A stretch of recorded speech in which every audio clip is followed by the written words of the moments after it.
remotely that may want to testify. We may not have time. I think if we would have given you advance notification that it was going to be 2 minutes and not 3 minutes, we could have gotten more testimony in. But we're going to try to be mindful of the time that we allocated here, 2.5 hours. So for those watching in, there'll be other ways to submit testimony, and we'll talk about that as we go along here. We're going to accept that testimony up to end of business or end of midnight, I guess, on Sunday, January 11th. So keep that in mind as we discuss this. So having provided information about doing all these meetings on a hybrid basis, and typically what would happen is that City Council here would say, okay, you can testify about anything that's not on the agenda tonight or scheduled for a future public hearing. But we've only got one matter on the agenda this evening, and that's a discussion of this potential implementation of what I'll call a conditional gun ordinance that would take effect if the state decided to do away with preemption of cities being able to control the sale of guns and ammunition. So let's call the meeting to order. I'm going to ask our clerk, Sharon Allison, to call the roll, and then we're going to take the Pledge of Allegiance, and then we'll get into the heart of the meeting. Thank you. Councilmember Agnew? Here. Councilmember Jackson? Here. Councilmember Pierce? Here. Councilmember Risser? Here. Mayor Hovland? Here. Next is the Pledge of Allegiance. Pledge allegiance to the flag of the United States of America and to the republic for which it stands, one nation, under God, indivisible, with liberty and justice for all. We have a form of meeting agenda for the meeting this evening. As I mentioned, there's one main topic of the meeting. Is there a motion to adopt the meeting agenda? So moved. I second. Jackson moves. Member Agnew seconds the adoption of the meeting agenda for this meeting on January 6, 2026. Any further discussion? All those in favor of adoption of the meeting agenda as published, say aye. Aye. Opposed? Carried. The meeting agenda is adopted. As I mentioned earlier, we have one meeting topic this evening, and I want to again thank everybody for being here to discuss this very serious topic of gun violence and the potential passage by this council of a conditional local gun regulating ordinance. First, I want to talk about a process matter, and that is, as Director Benarott has mentioned, if you desire to speak this evening, please make sure that you fill out a card. We're not going to ask you for your address like we used to do in the past. I think for security reasons, just give us your name. Make sure you give that card to the Communications Director, Director Benarott. And then if you want to use a projector in the middle, or you have some kind of another presentation you want to use that's an electronic form or thumb drive form, let us know that, and we'll get you a wireless microphone. I'll harken back to what happened locally here with at Annunciation Church. You know, our council members have a strong and common sentiment in the aftermath of that gun violence at Annunciation Church regarding being supportive of those families, those students, and those school officials affected for a lifetime by the rage of a single person. We have also determined that our empathy and our shared grief are not enough, and that some form of action on the issue of curtailing gun violence is important. Recognition of the challenge of doing something about gun violence has existed since Columbine in Colorado, now years ago, to Annunciation in our metropolitan area just a few short months ago, and most recently at Brown University and Kentucky State University in December. Few cities, states, or our own federal government have been moved to action due both to the differing of views of people on the issue of guns and their regulation, the causes of gun violence, and in addition to the challenges of existing law, both statutory and constitutional, on both a state and federal basis. This council has asked our city attorney to craft a potential ordinance that does not run afoul of the existing state law in Minnesota, which preempts cities from regulation of firearms and ammunition. Our city attorney has responded to that request, creating a proposed form of ordinance that is contingent in its implementation upon our council passing a resolution should the legislature ever choose to overturn the ban on cities regulating the sale of certain types of firearms and ammunition. And I'm going to turn now to our city attorney, Dave Kendall, to give us a little bit of background on the work that he did and the research that he did and the modeling that he undertook for purposes of creating our ordinance, and talk about a couple other things that are legal related as well. Mr. Kendall. Thank you, Mayor. I think, first of all, we need to start with the preemption issue, which I think the council is aware is Minnesota Statute 471.633.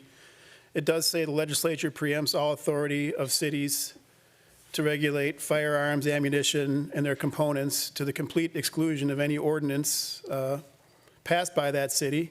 There's one exception to that, and that is regulation of discharge of firearms within the city.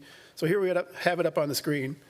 The one exception is listed under A there, which is cities are allowed to regulate the discharge of firearms within their cities, and Edina does that. That's in place. Discharge of firearms in Edina is illegal under city ordinance. Beyond that, you see the last sentence of the state statute there, local regulation inconsistent with this section is void. So the statute is very clear and preempts the field. There's really no wiggle room for cities to take action under this statute. The power to regulate firearms rests entirely with the state of Minnesota and not with cities. Now, with that, the city of St. Paul has crafted an ordinance that says it will not be effective unless and until this statute up on the screen here is repealed or state statutes are passed that are substantially similar to that St. Paul ordinance. And at your request, I've drafted a similar draft ordinance for the city of Edina. It's modeled off that St. Paul ordinance. It regulates the types of firearms that might be used in a mass shooting or attempted mass shooting like the one that happened in Annunciation, meaning semi-automatic weapons, binary triggers, which increase rate of fire, large capacity magazines, things of that nature. So the St. Paul ordinance is designed to signal what St. Paul would regulate if and when the state ever allowed that regulation to occur. The Edina ordinance is designed to do the same thing, signal to the community and the legislature what the city of Edina would regulate if and when the city of Edina were ever allowed to regulate. Two ordinances are very similar. The main difference is a slight variation on the effective date. The effective date has already been the subject of a lot of the litigation between the city of St. Paul and the Gun Owners Caucus. There's an argument that that effective date by the city of St. Paul is not clear enough, and there's arguments both ways. I've tried to just clarify that a little further by putting in this Edina ordinance that it would not be effective until the city of Edina passed a resolution indicating that. And the purpose of that is if this statute in front of us is partially repealed, or if some portion of the ordinance becomes partially enforceable, the city of Edina can pass a resolution signaling exactly what that enforceability would be and what it would not be. And there would be no confusion on the part of residents or the police department or anyone else that any portion of it would be enforceable until that time. So we tried to address the effective date question with that solution. Beyond that, the proposed Edina ordinance is similar in most ways to the St. Paul ordinance. That's currently the subject of litigation. We're watching the progress on that to see how it turns out, and that'll be instructive, obviously. So if that litigation indicates that an ordinance like this can't survive, then the city of Edina could follow suit and pass a similar ordinance, and that would also survive. Or if the litigation indicates that some portion of it or all of it is struck down, we can use that as instructive as well. So that's the approach that we've taken. I hope that is clear and makes sense, and I'm happy to stand for any questions. Questions for Mr. Kendall at this point in time? All right. We had him craft an ordinance that we discussed. I think there's been a slight modification of it since the time we discussed it in November. But when we discussed the passage of the proposed ordinance at our second meeting in November, I think it was, in the course of that conversation about that ordinance, I think it was Member Pierce that suggested that we should be thinking pretty hard about a fundamental concept of democracy, and that is that all voices matter and all voices deserve an opportunity to be heard before a decision is made by this council to potentially adopt on a contingent basis what we've labeled a firearm safety and safe storage ordinance. The decision then to hold a townhouse-style public hearing was met with mixed emotions when we made that decision by some of the supporters of our city passing a proposed ordinance at that November meeting, and they've told us so. And we understand well the emotion around this issue, but following fundamental principles of democracy sometimes requires a more deliberative process, and that's what this council preferred to do. And so here we are tonight, ready to listen carefully and thoughtfully to all who care to express their thoughts and guidance on this proposed form of contingent ordinance. We'll take testimony this evening by, as Director Benarott mentioned, by observing the 3-minute rule, so everyone has an equal opportunity to speak. No one will be allowed to speak over 3 minutes, and you don't have to take the full 3 minutes if you don't want to. We should seek to avoid redundancy if possible, so if someone who speaks before you says what you wanted to say, think about whether you need to speak at all or whether you can abbreviate your comments and take less than 3 minutes. You should also know that all forms of testimony are being considered equally, whether they've called in testimony to the City Hall or they've sent something in on bettertogetheredina.org. If you've left your comments online already, you don't have to speak tonight unless you feel compelled to do so. We will do something else that we've done in the past when we've had issues of import for our residents to address, and that is, I'm thinking about lining people up on both sides of the chambers. To my left, I think we'd line up people that were in favor of us passing this proposed contingent ordinance. To my right, I think we would line up people that are opposed to us doing such an ordinance or passing such an ordinance. And then we'll just alternate speakers until we exhaust our time or exhaust our speakers. So I see that there are many of the folks that were here in November here again from Moms Demand Action. And so you don't have to get up right away. I mean, if we fill up the queue on the side here, you can wait and then get in line when it's convenient for you. So we want to try to end, I think, about 8:35. And for those who don't get to speak this evening or desire to supplement their testimony, as I mentioned earlier, you can continue to make written submissions through bettertogetheredina.org website until midnight this coming Sunday, the 11th of January, 2026. So as I mentioned earlier, we're taking on tonight a topic of an extraordinarily serious nature. It's one that can generate significant emotion, regardless of one's position on the issue. I tell you that because this chamber has always been a sanctuary for civility. As differing and strongly held opinions are expressed, let's all commit to being respectful of those opinions, as Director Benarott indicated, so no clapping, jeering, cheering, or outbursts of any kind. I'm pleased to see that there's no signage in the chambers. We wouldn't have permitted that. No signage in the foyer. We wouldn't have permitted that at all either. Those are things that council does not tolerate. So we don't have to address that issue. So finally, we'll take testimony tonight, but no action will be taken tonight. As I mentioned, we'll take testimony through Sunday evening, the 11th of January, and then we'll take this matter up at our regular scheduled meeting on the 20th of January for further consideration. So it looks like we're all already getting organized. Those favoring passage on my left, those opposing the other side, opposing passage on my right. Recall, you'll have 3 minutes, and we're going to hear from people in the chambers first, and we'll hold people that may be calling in online until the end. If time allows, we'll hear from them as well. So I thank everybody for being here this evening. I thank you for your civility in advance, and let's get started. And we'll go this way first and then this way. Thank you. Thank you very much. My name's Ron Klebe, and this is my wife, Carol Flint Klebe. We've lived in Edina since 1987. More importantly, we are the grandparents of Fletcher Merkel, so we have personal experience of what we are discussing tonight, and we want to firmly agree with passing something. This has been a painful experience. We don't want anyone else to ever have to go through it.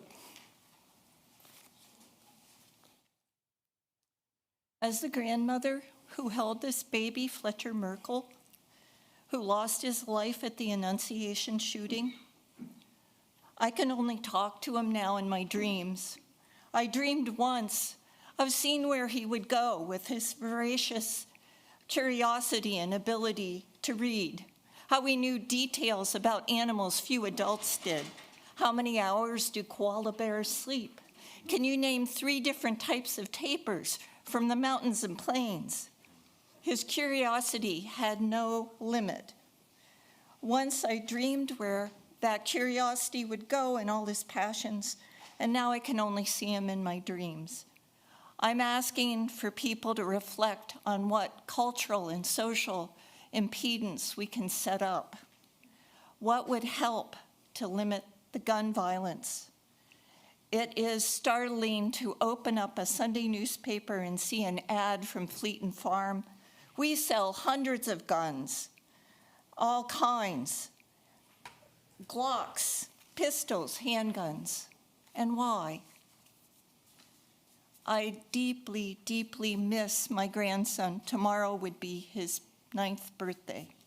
This is an emotional time for us, and we hope that some legislation can come forward. Thank you Thank very you. much. Thank you for being here. Yes, sir. Welcome. Evening. I am sorry for your loss. I do have some ideas on some effective strategies. My name is Dave Wright. I'm a longtime Edina resident. I was raised here in Edina. I raised 3 kids here in Edina. My wife and I did. They all went to Edina High School. In the next couple of minutes, I want to make 5 points. First of all, as the city attorney mentioned, the statute would be preempted without a doubt. Now, Minnesota has statewide firearm regulations for a reason, and that's to ensure consistency across jurisdictions. Courts have repeatedly emphasized the importance of avoiding a patchwork of local rules that create confusion for both residents and visitors. Point number 2, the ordinance raises Second Amendment concerns. The U.S. Supreme Court has consistently held that firearms that are in common use are protected. A ban on possession inside the home would certainly face a constitutional challenge, and the city should not invite that risk upon itself. Point number 3, the ordinance would expose the city to costly litigation.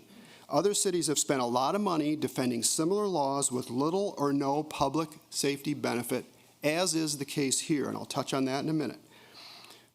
Number 4, law-abiding residents would become criminals overnight. Residents should not face criminal penalties for owning items that are legal everywhere else in Minnesota.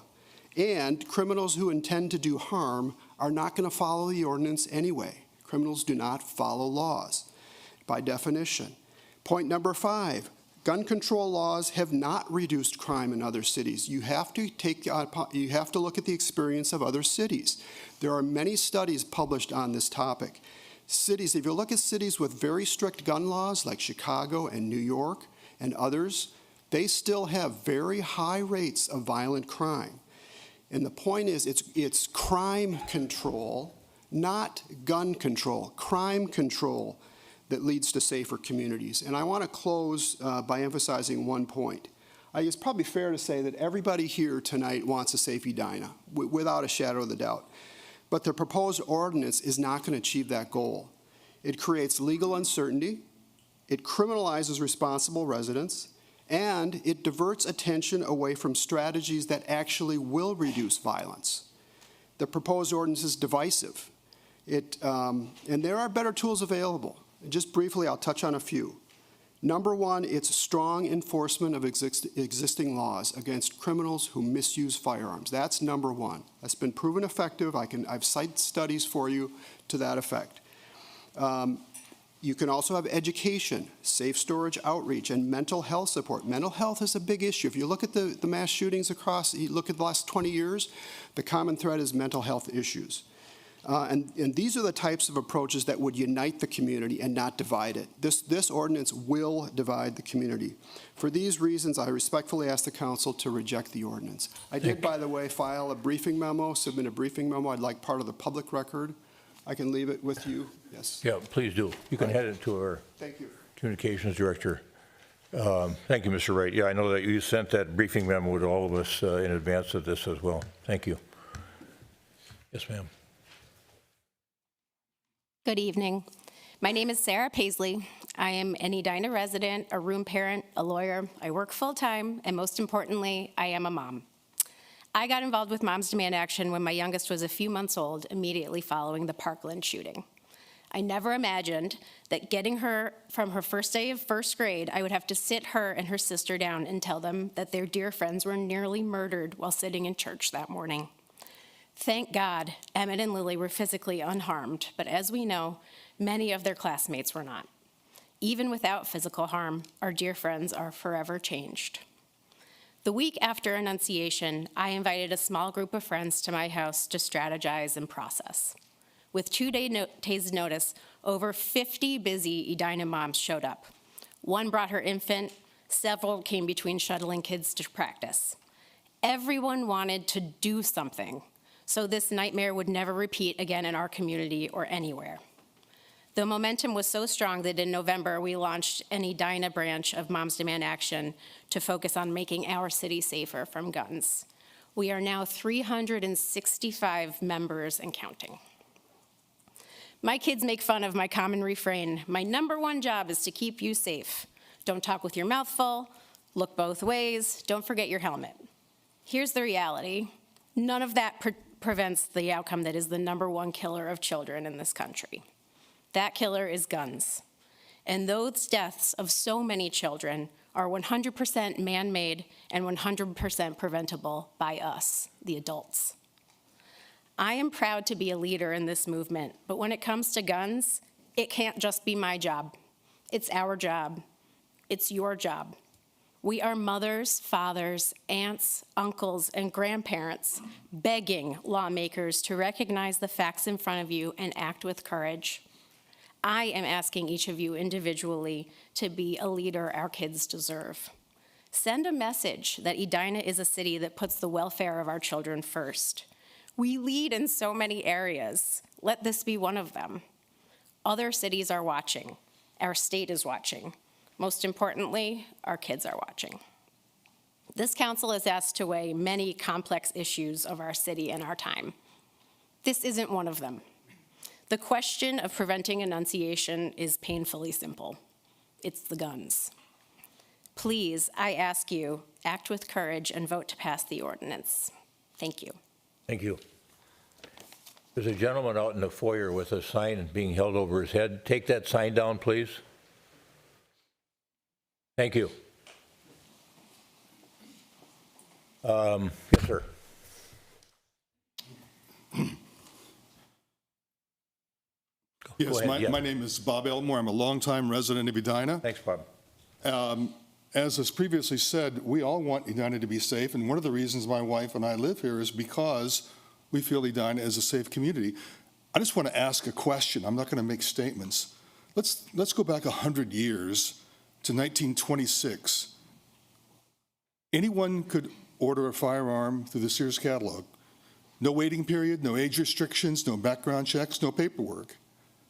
Where were the school shootings? What was different? You could own a fully automatic machine gun until 1934. What was different? A lot of things in our society were different, but it's not guns. Guns have been here since before the founding of this country. I work with ex-felons in North Minneapolis, so I have some idea of what leads to crime. The availability of guns is really way down on the list. If they want a gun, they can get one, and any ordinance you pass is not going to have any effect on a criminal's access to guns. But we have to think about what's different in society. The breakdown of the family, social media, 24-hour news cycle, mass media, the proliferation of psychotropic drugs. We go on and on and on about things that are different than 100 years ago, but the availability of guns is not one of them. A larger percentage of the population owned guns then than they do now. Most homes had a gun in the family, and they weren't locked up in cabinets. They were available. But there were no school shootings. There were no school resource officers. There were no lockdowns. So you have to ask yourself, what's different? I'm not a gun fanatic. I just want us to look at the situation intelligently and not be distracted away from real problems and focusing on something. If you don't like guns, it's easy to say, oh, guns are the problem, and not look at the other areas that are a problem. Consider what's different than 100 years ago and why there were no school shootings then and why all these things are happening now. Just ask yourself, why? Again, guns were available then, more easily available than now. So what happened? What's different? That's all I want you to ask yourself. What's different? And instead of focusing on something that probably isn't the issue and ignoring real issues, that's not going to help us. It's just getting our eyes off the real problem. And if you don't like guns, it's easy to do that. You know, I don't care if you like guns or not. What I care about is looking at real problems and not being distracted by something that is not the real problem. That's all I have to say. Yeah, thanks, Mr. Elmore. Thanks for being here.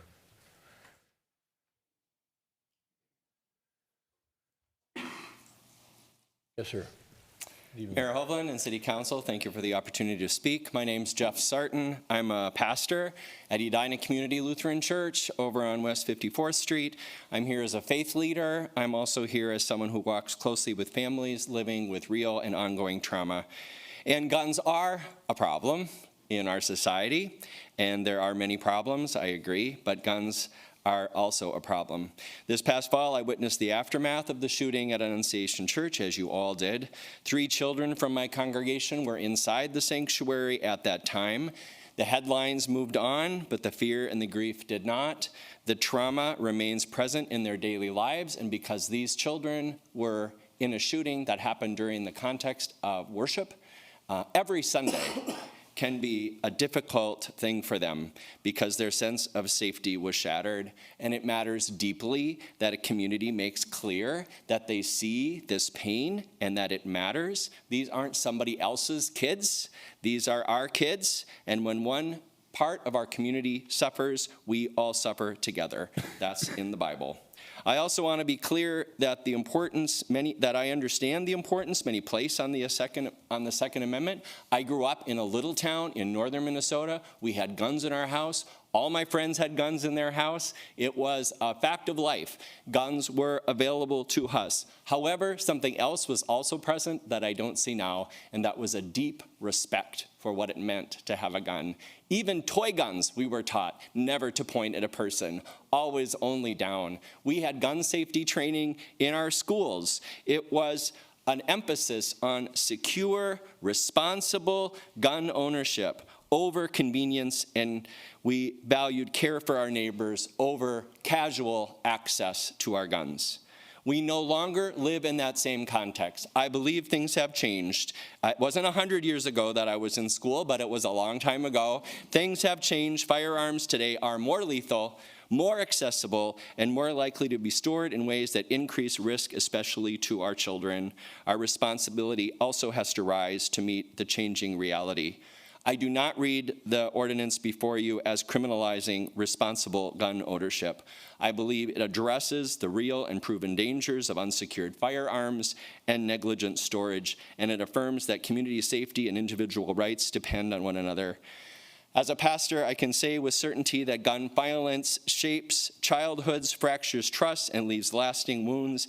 Any thoughtful gun safety and storage policy is not about fear, it is about care and about responsibility and love of neighbor. I urge you to approve this ordinance. Thank you.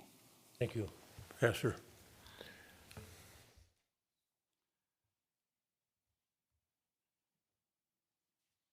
My name is Doug Bacher, a Edina resident. I'm opposed to the ordinance that's here. I have lost a son to drugs. I've lost a daughter to suicide by gun. I understand the pain that the people in Annunciation, the mothers, the grandmothers are going through. But I'm opposed for it because I think it's a waste of your time and the money that it's spent on a proposal like this when it would be so much better spent on mental health. Mental health in our schools, mental health in our criminal system. I experienced through Hennepin County with my own son's addiction, how very little effort was given to address with these children the aspects of mental health and those that are struggling through it. I would much rather see you work in a process of bolstering and giving money and effort towards addressing mental health in the schools and in the court systems. Thank you very much. Thank you. Thank you, Mr. Rickert. Good evening. Evening, Mayor and City Council members. My name is Erin Zamoff. I am a lawyer, a former state chapter leader for Moms Demand Action, current board member of Protect Minnesota, and an Edina resident. We, the people, in order to form a more perfect union, establish justice, ensure domestic tranquility, promote the general welfare, secure the blessings of liberty to ourselves and our posterity, do ordain and establish this Constitution. When we allow a shooter to obtain an AR-15 that they used to fire 116 rounds into a church full of children, we are not establishing justice. We are not ensuring domestic tranquility, and we are definitely not securing the blessings of liberty to our posterity, our children. No, we're failing our children. The Supreme Court has recognized an individual right to bear arms, but that right is not unlimited. In the Heller decision, Justice Scalia specifically referenced our, quote, historical tradition of prohibiting the carrying of dangerous and unusual weapons. Every federal appellate court that has considered the constitutionality of assault weapons ban has upheld them. The federal government itself banned large capacity magazines of more than 10 rounds from 1994 to 2004, during which time mass shooting fatalities declined only to rise sharply again after the ban expired. There's overwhelming evidence that assault rifles and large capacity magazines are extremely dangerous. Mass shootings involving assault weapons result in 6 times as many people shot and twice as many people killed as compared to incidents involving other firearms. When large capacity magazines are used, the number of people killed increases by more than 60%, the number wounded by more than 100%. Large capacity magazines eliminate pauses for reloading that allow victims to escape and law enforcement to intervene. This ordinance is not about denying anyone their rights. It's about protecting the rights of our neighbors and our children to live freely, to go to school without fear, to go to church and pray without worrying that someone's going to fire hundreds of rounds through a window in minutes where there's no possibility of escape. Our community overwhelmingly supports this ordinance. And in the absence of state action, our city should be allowed to take this step to protect its residents. The government has a core obligation to protect its citizens, a responsibility we're currently failing. I urge you to pass this ordinance to ensure the tranquility and blessings of liberty our Constitution guarantees and our children deserve. Thank you so much for allowing us this opportunity to speak. Madam Huff. Good evening. Yes, sir.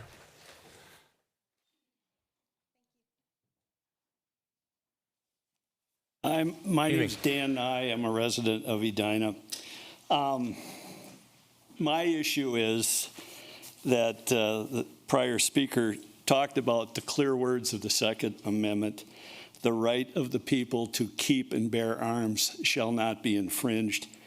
Those words apparently don't mean much from the prior comments by the mayor and city council. Yet, if we just juxtaposed an abortion restriction that you would try to implement while Roe versus Wade was in order, people would be in an uproar just because of the leftist policies. The same for if you tried to impose any restrictions on gay marriage under Obergefell. Those cases didn't have clear language like the right of the people to keep and bear arms shall not be infringed. It was sort of made up, pulled out of different things. But the language of the Second Amendment is clear.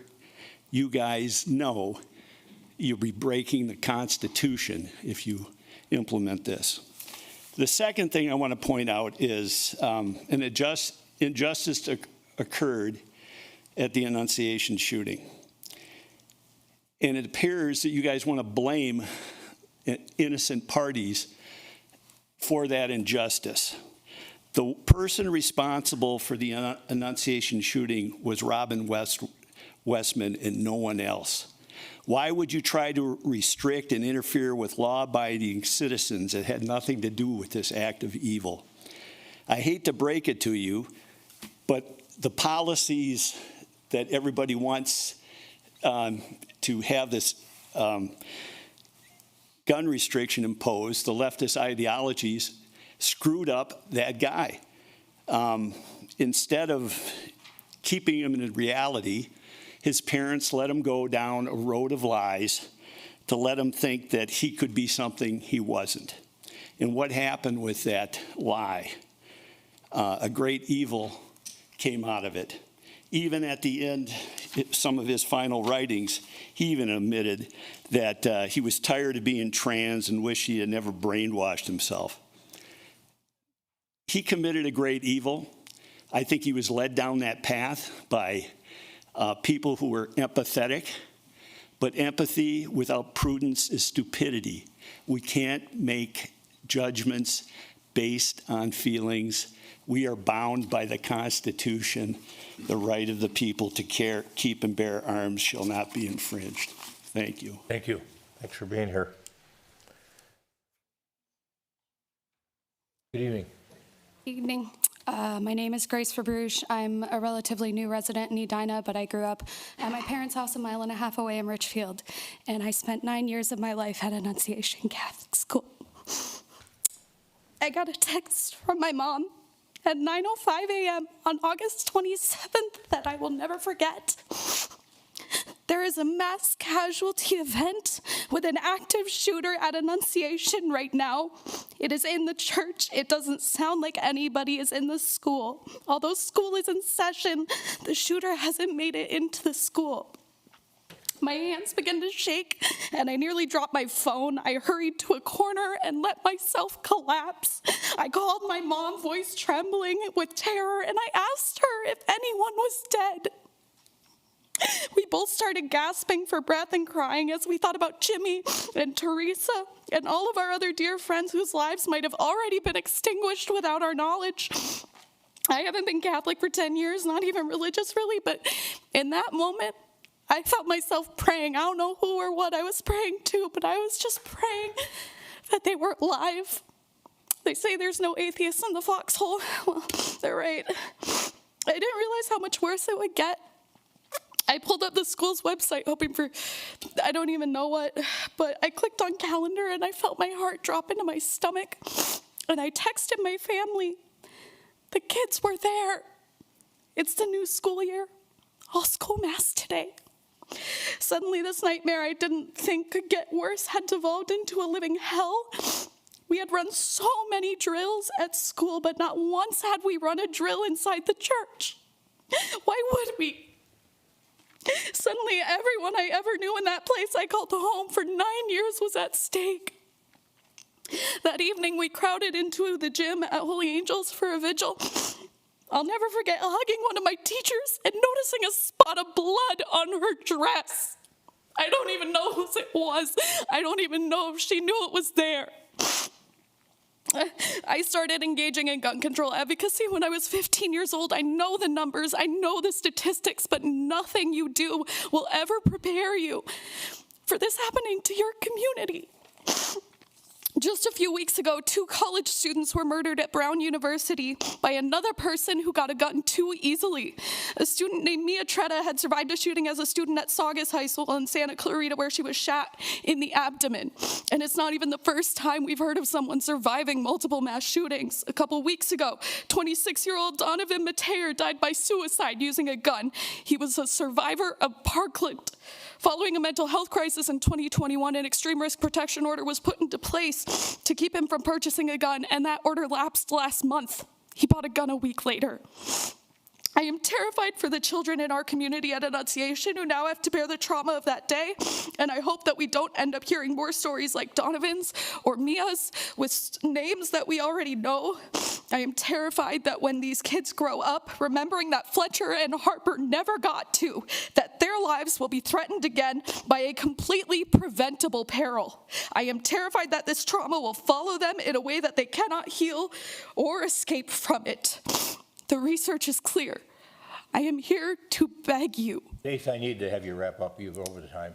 please, Yep. pass the Thank you. ordinance. Thank you.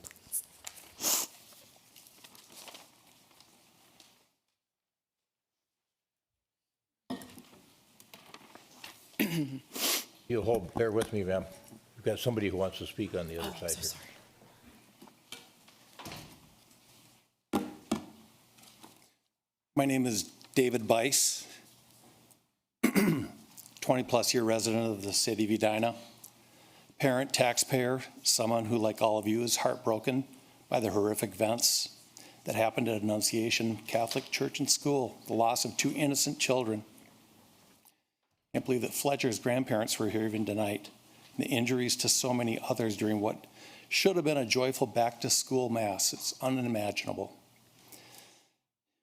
It's pure evil, actually. My heart goes out to the families, the students, the parishioners, and everyone touched by this tragedy. We will grieve together. Guns don't kill people. People kill people. This statement is not meant to ignore tragedy or pain. Instead, it reminds us to focus on responsibility, intent, and real solutions. A gun on its own cannot act. It has no thoughts, emotions, or decisions, does not choose when or how to be used. Only a person can make that choice. We need to stop using the cliche phrase that guns are dangerous, because automobiles are dangerous, scissors are dangerous, knives are dangerous, pens are dangerous, ice skates are dangerous. When violence happens, it's because someone decided to harm another human being. Blaming the object shifts attention away from the individual who committed the act. Violence existed long before modern firearms, and gun violence still occurs in places with strict gun laws. That's because violence is a human problem. It's not a tool problem. When someone is determined to hurt others, they will use whatever means they can find. Instead of focusing only on guns, we should focus on 1, holding people accountable for their actions. 2, addressing mental health challenges. Do you know that in the case of the Annunciation shooter, that for a period of 4 years, there were clues that Robert Westman was disturbed? There are police reports and statements from coworkers at the marijuana dispensary where he worked that questioned his state of mind and his intentions. Nothing was reported. We have red flag laws for this type of issue. We can also prevent crime through education and community support and teach responsibility and safe decision-making. If we want a safer Edina, Hennepin County, and Minnesota, we need to address the root causes of violence and hold individuals accountable rather than placing blame on objects that cannot act on their own. Thank you, Mr. Vice. Ma'am.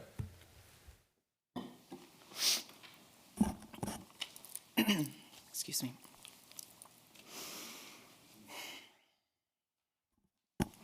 My name is Karen Bertulli. I'm an Edina resident, a lawyer, and a mom, and I urge you to adopt the ordinance.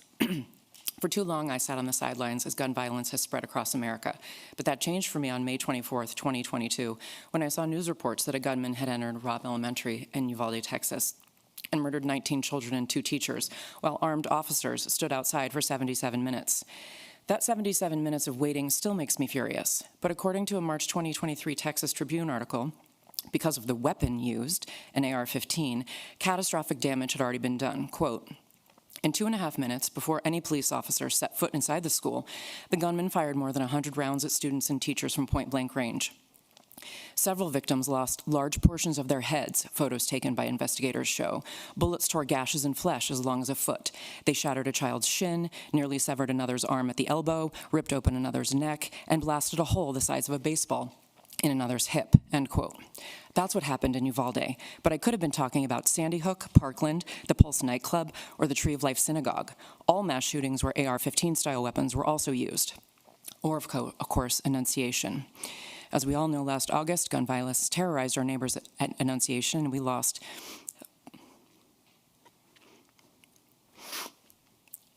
Fletcher and Harper. 30 other students and adults were physically injured that day. But the whole school and community was traumatized.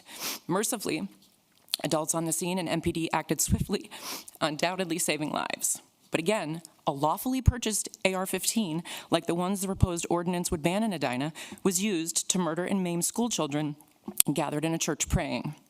Gun violence is now the leading killer of children and teens in America. And assault weapons, high-capacity magazines, binary triggers, and ghost guns make this problem worse. Even as we've had victories with red flag laws, background checks, and secure storage on this issue, some will complain about supposed infringement on gun owners' rights. Or, as the Gun Owners Caucus put it in their November letter to the council and the mayor, quote, "The ordinance's mere existence will cause constitutional and statutory harm," end quote. Statutory harm? What I am worried about, and according to an Everytown for Gun Safety poll, what 88% of my fellow Minnesotans are worried about is children being harmed in mass shootings. What we are worried about is being shot by weapons of war. Guns loaded with seemingly endless rounds of ammunition, or modified to make shooting multiple rounds faster, easier, deadlier. We are worried about another enunciation. This ordinance isn't about handguns or hunting rifles. It's just the necessary first step in removing weapons of war from our communities. As you know, even if adopted, the enactment of this ordinance is currently preempted by state law. Even if preemption is lifted, you would still have to pass a resolution to enact it. If that happens, then Edina, along with St. Paul, who has passed a similar ordinance, can lead the way for 15 other cities also considering laws of their own. It's not overstating things to say that we are at an inflection point. We can be judged as having done the right thing, the courageous thing, or not. It is past time to get off the sidelines and take action against these entirely preventable tragedies. We owe it to the residents of our city. We owe it to our children. Adopt the ordinance. Thank you. Thank you, Ms. Dewey.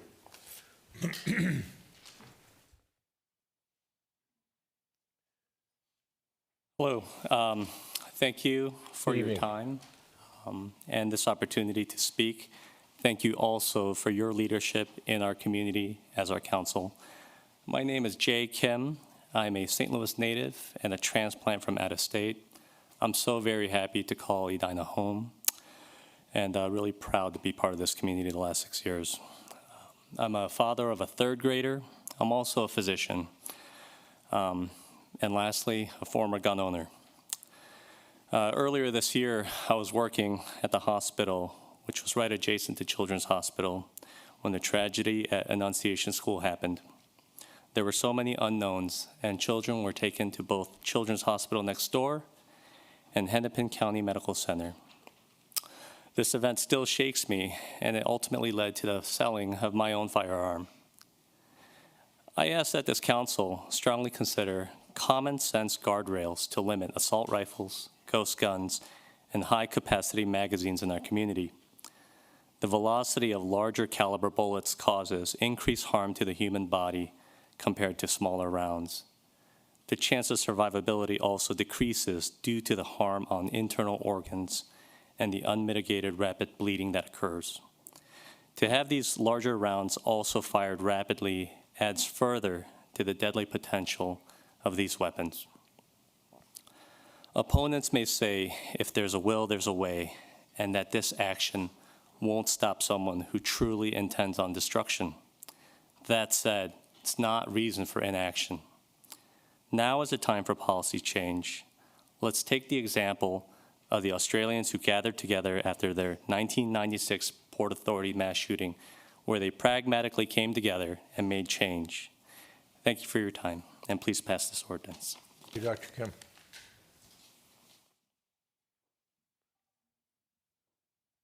Good evening. My name is Gabriella, and I'm a sophomore at Edina High School and a member of Students Demand Action. When you're young, you learn to wait. Wait for the school bus. Wait in line for the cafeteria. Wait for the bell to ring. Now, it feels as if we are waiting for the next school shooting. We cannot stand idly in the wake of current events. We saw that with the tragedy at Annunciation School, which hit so close to our homes and our hearts. We cannot pretend that our community is an exception, or that through only words of consolation we can bring justice. We cannot say we are sorry, or that we are honoring the memories of the lives lost to gun violence while we do nothing to prevent it from happening again. In a world where students like me learn how to protect ourselves, should a weapon of war enter our school, it is time to stop waiting. We have the chance to do something about the horrors that gun violence inflicts on children, parents, teachers, citizens, communities. We can choose to actively work at preventing another tragedy instead of just reacting to the damage. Ever since I can remember, we have had lockdown drills where we crawled into corners and shut off the lights. At 10 years old, I learned how to tie a doorknob closed with a rope while my friend dialed 911 on an unplugged phone. It shouldn't be normal that we learned how to hide from an active shooter alongside long division. It shouldn't be normal that when we go to school, we're prepared to barricade a door. It is terrifying and is ingrained into the experience of being a student today. I am here because after years of thoughts and prayers and crossed fingers, it is time to take action. This ordinance is the first step. Gun violence and school shootings are incredibly destructive and pervasive. At the end of the day, we are just asking to be safe. As a young person and as a student, the most powerful thing that I can do is to tell you this, to amplify the voices of the victims, and to urge you to pass this ordinance on firearm control and safety. We want to go to school and public places and have to worry about our academics rather than making it home that day. But this is not something that we can do alone. I'm looking to the adults in this room and in the Edina community to act now in order to keep us safe, because this cannot wait. Thank you. Thank you, Gabriella.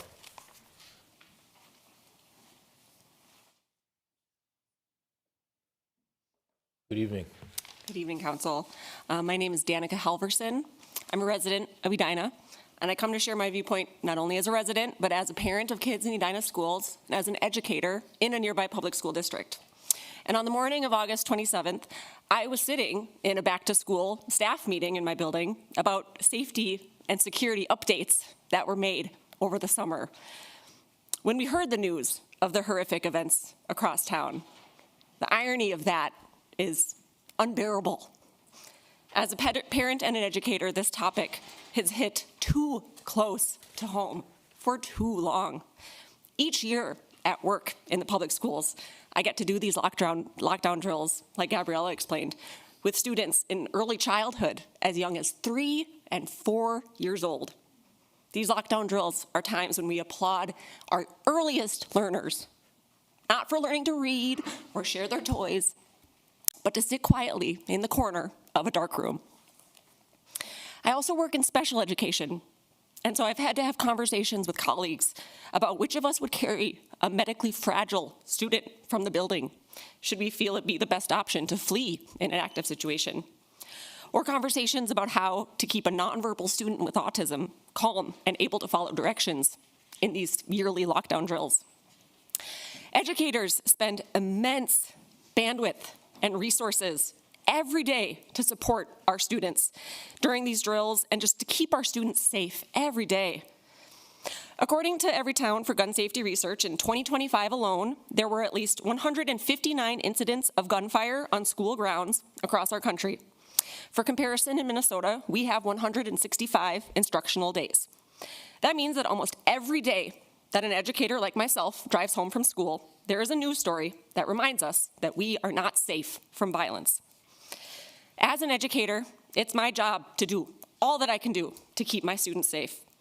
For too long, we have borne the weight of this responsibility while lawmakers at every level say nothing can be done. As a council, it is your job to do all that you can do to keep the residents of Edina safe. I urge you to pass the ordinance considered today. Thank you. Thank you.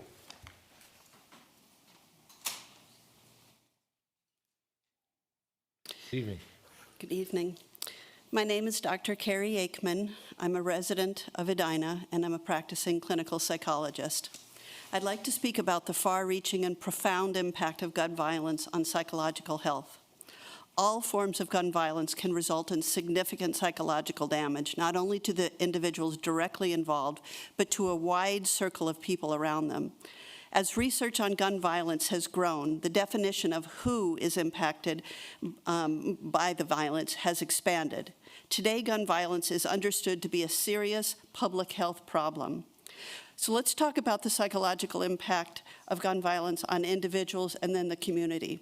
Research consistently shows that exposure to gun violence is linked to a number of significant mental health and substance abuse problems. Gun violence can impact a person's basic sense of safety as manifest by chronic anxiety. It also creates symptoms of depression, including sadness, grief, suicidal ideation, loss of interest in activities, social isolation, and despair. Physical symptoms are very common as well: chronic fatigue, lethargy, headaches, gastrointestinal issues. Some exposed to gun violence will develop PTSD. Children are particularly vulnerable. They may regress in their behaviors. They may be more clingy and needy. They may have episodes of bedwetting. They may have setbacks in their ability to learn in school, sleep problems, and trouble regulating their emotions. Gun violence has a collective impact on communities. Following incidents of gun violence, large numbers of people within a community report intrusive thoughts of violence, mistrust of others, hypervigilance, and emotional numbing. Fear and violence can become normalized. Large public gatherings will be avoided. It can erode trust in institutions that are perceived as having failed to provide adequate public safety.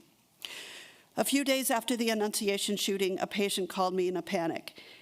His children also attended a Catholic elementary school. He was deeply concerned about his son's safety. He wondered about his son's school safety protocols. His curious son asked him many questions about the Annunciation shooting.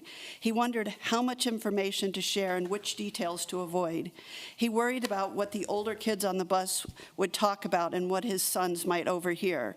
He was heartbroken by the knowledge that his 7-year-old son already had about guns, safety protocol, and the aftermath of a shooting. He cried about his son's loss of innocence and what impact this might have in his future. I urge you to pass the ordinance so that we can be a leader in promoting safety and preventing psychological harm. We owe it to ourselves, we owe it to our children, and we owe it to our community. Thank you. Thank you. Thank you, Doctor.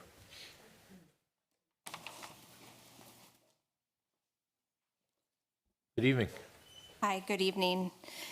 My name is Katie Najjar. I live in Minneapolis with my husband. I'm the mother of 3 children.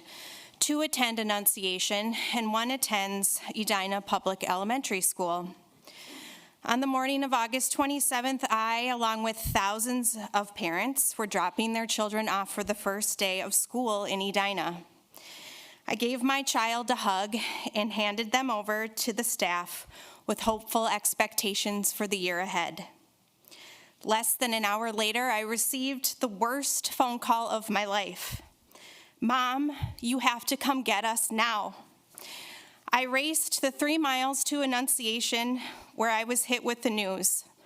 While my children, their classmates, teachers, other parents, and neighbors were en masse, 116 bullets shattered glass and pews in less than 2 minutes, killing 2 children and devastating hundreds of lives forever. Now my family lives every day with the grief and trauma of surviving a mass murder.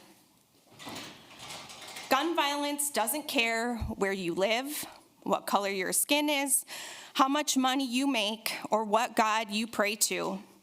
And if you think that Edina has been immune to what happened at Annunciation, it has not. It's touched every teacher at my child's Edina Elementary School when they've accommodated delayed drop-off requests, when they've had to give us advance notice of school lockdown drills, and when they've looked into my eyes during school conferences this year. We are grateful for the outpouring of support that we have received from our Edina neighbors and businesses. They have stepped up to provide meals, financial assistance, and gathering spaces for connection and healing. But there is more to be done. Thoughts and prayers and food and money don't solve the epidemic of gun violence. Keeping residents and families and children safe happens in this room, and it happens with you.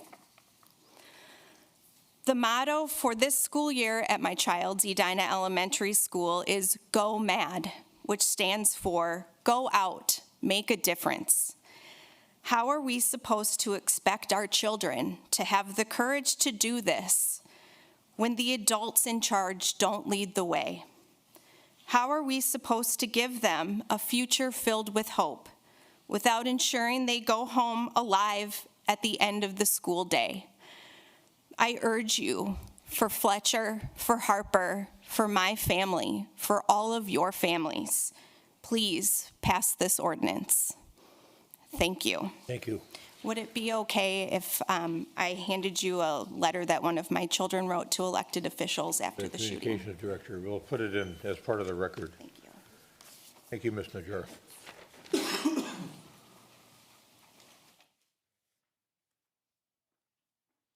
Hi, thank you for doing this, Council. And you might think, why am I wearing a League of Women Voters shirt? I have a red T-shirt, but I wanted to let you know what the League of Women Voters is doing right now. And also, I want to start by saying, Mr. Kendall, I certainly support the position that you put forward, so thank you. But as you said, we can't do anything unless the state changes some of the laws. And that's why the League of Women Voters is making it a legislative priority to advocate for gun violence prevention. And I've got to read this so I don't say it wrong. The League supports laws intended to reduce deaths and injuries by firearms and supports funding programs and strategies that will reduce homicides, suicides, or unintentional firearm deaths or injuries. I know that's not real specific, but it gives us a lot of latitude. You know, could it be assault rifles? If that's what the state legislature says we should do something on that, we can support that. And I think it's important, and I encourage everyone to contact their legislators and so forth to make sure this comes to the fore in the legislative session, which begins February 17th. I think it's a very important thing that we can all do something about. And thank you very much for hearing me. Thank you. Thank you, Ms. Feige. Good evening. Good evening. Good evening. All right. Hi, my name is Diane Blake. I live in the Melody Lake neighborhood. I lived in Edina for a long time, long enough to remember Clancy's and when Centennial Lakes was a gravel pit. I'll let you figure the math. My husband and I raised our child here. I was a Girl Scout leader and served on the board of the Edina Family and Early Childhood Family Education. My daughter attended Edina Public Schools, learned how to ride her bike on our streets, and years later practiced her driving skills in the garden, now named Yancey Park parking lot. She learned to play soccer and violin here. These aren't just milestones, though. They are the moments that make our community feel safe and whole. And like many of us in this room, nearly every part of our lives exists within the 16 square miles of Edina. Our places of worship, the schools our children attend, whether it's Normandale, Concord, OLG. We buy Girl Scout cookies at Jerry's. We celebrate parties at Pinstripes. We cheer at Edina football games. We skate at Braemar, play mini golf at Centennial Lakes, collect candy at the 4th of July parade, grab malts at Snuffy's, take pottery classes at Edina Art Center, rush to Crumble for a late afternoon snack attack, gather our neighborhood cookouts, or what we call in our neighborhood, drinks on the driveway. Sounds very tranquil, doesn't it? But the point is, this city is woven into our everyday lives. And then we hear today the stories from Gabriella and Annika about how our students and our kids are spending their days in the school. And that is exactly why this moment, this hearing, this issue matters. Right now, our state legislature has failed to protect us. It either cannot or will not act to keep assault weapons out of our communities. When higher levels of government fail, local leaders must step forward, and this is where you all come in. Passing this ordinance says that Edina will not wait until strategy forces our hand. It says we choose prevention. It ensures that when state leaders finally allow local action, Edina's Department of Public Safety will be ready to protect this community. You were elected to protect the families, children, and residents who call Edina home. I am asking you to choose their safety. And when we know how to reduce harm and choose not to act, well, that's a decision in itself. So I am here to ask you to make the right decision for our community and our future. Please vote yes on this ordinance. Thank you. Thank you, Ms. Blake. Good evening. Good evening. Hi, my name is Mia, and I'm a senior at Edina High School, a member of Students Demand Action, and a resident of Edina. I'm here today alongside my community members to share my experiences as a kid in a world where guns are taking the lives of individuals who are children, our classmates, siblings, friends, teachers, mentors, coaches, parents, teammates, and above all, human beings, which in turn has instilled fear within myself and my classmates. Specifically, I'd like to talk about my experiences in a lockdown about a month ago, in which neither the teachers nor students knew if it was a drill or an active threat. Lockdown. Locks, lights, out of sight. This phrase, a memorized cadence by now, played over the loudspeaker in our classrooms. What followed was my teacher in a stern voice instructing us to go. Go and get into a safe spot. Once we were seated, I saw panic on my classmates' faces developing. "I'm scared," one of my classmates said to me. I tried reassuring her, but in reality, my heart was pounding and my hands were shaking. I texted my family group chat, trying to sound as calm as possible, trying not to worry them. As we sat, I whispered to my classmate that we should either run out of the door that was near to our classroom or barricade it. I reassured my classmate, who was panicked, that we could break a window if need be. I knew what to do. We knew what to do. Kids in schools know what to do. Isn't that sad? Isn't it sad that we thought we'd be safer running out of a building that's supposed to keep us safe? This is the reality of kids in schools nowadays. I have escape plans in all of my classrooms. Isn't that sad? Adults have failed to keep us safe for far too long, and now we are asking adults to do something to protect our lives, a right we should all have. There ended up being no danger, and we were only in a lockdown for 11 minutes. But that 11 minutes felt like an hour. I walked out of my classroom with my legs feeling numb, my heart pounding, and my mind racing. I couldn't help but think back to my dad running from the danger in the Las Vegas shooting back in 2017. I couldn't help imagining us running out of our school away from an active shooter just as he did. I walked to my friend's classroom, and she hugged me immediately with tears in her eyes. We were scared. We were scared of a gunman coming into our safe classrooms and shooting us. Isn't that sad? For far too long, our society has viewed gun violence as a political issue. I'm here today to tell you it has never been, nor should ever be viewed as a political issue. We are talking about human lives, individual human beings who are being killed. There is absolutely nothing political about that. So, we stand here today to urge City Council to pass the ordinance that allows semi-automatic military-style assault weapons, ghost guns, large capacity magazines, and binary triggers in our city. We have waited far too long. It is time to do something. It is time to take action to ensure students, teachers, parents, and members of our community finally feel safe. Thank you.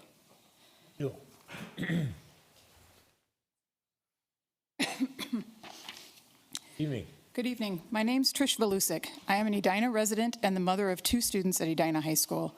I am also a pediatric trauma surgeon. On the morning of August 27th of last year, I was the trauma surgeon on duty at Children's Hospital of Minneapolis. I was part of the team responsible for caring for multiple gunshot victims, multiple children who had been shot that morning at Annunciation School. There is a saying in pediatrics that kids aren't just little adults. They have a different physiology. You can't treat them the same. The saying definitely holds true for gunshot wounds. It should be obvious, kids are small. In an adult, a bullet might cause injury along its path, but be somewhat insulated by surrounding tissue. This same bullet will do more damage to a child because they don't have that extra protection. Add in the factor of high-velocity ammunition, and the path of the damage widens further. I really hope I don't need to give a more graphic description of what a bullet does to a small child's body to get the point across that it is bad. There is another, I think potentially bigger difference between gunshot wounds in adults and those in children. I admit that much of my memory of August 27th is a blur, but there are a few things that are vibrant and crystal clear in my brain, and they are what still wake me up at 3 o'clock in the morning. It is the looks of absolute terror on the face of the children as they came into our ER, and the panicked parents who came in after them trying to find their children. Since 2020, gunshot wounds have been the leading cause of death among kids ages 1 to 17 in the United States. Not cancer, not car crashes, not peanut allergies, gunshot wounds. The rate of gun-related deaths in children has increased 106% since 2013. The United States now averages several gun-related deaths in children per day. I have heard arguments since August 27th, when I've been testifying as much as I can, that those increases in gun-related deaths in children are mainly suicides. And that's correct. But my question to those who make that claim is this: do you think there is a difference in the screams of the mother whose child is shot by an automatic weapon and those of the mother whose child suffers a self-inflicted gunshot wound? I unfortunately know from experience that they sound the same, and both are preventable. How can we live in a society that knows this will happen again and do nothing to prevent it? As an Edina resident, parent, and trauma surgeon, I am asking that you protect our children from this trauma. Please pass the proposed gun safety ordinance to keep automatic weapons out of our community and to keep legal guns safely stored away from those who could use them for harm to themselves or others. These tragedies are entirely preventable. We just need to care enough about our children to do something about it. And as an aside, and just as a response to something that was said earlier, as to the argument that guns don't kill people, I am unfortunately an expert on the matter. I'd be more than happy to describe the difference between gunshot wounds and other forms of trauma with any of you at any time. Thank you. Thank you, Doctor. Hi, my name is Eliza Erlin, and I'm a sophomore at Edina High School and an Edina resident.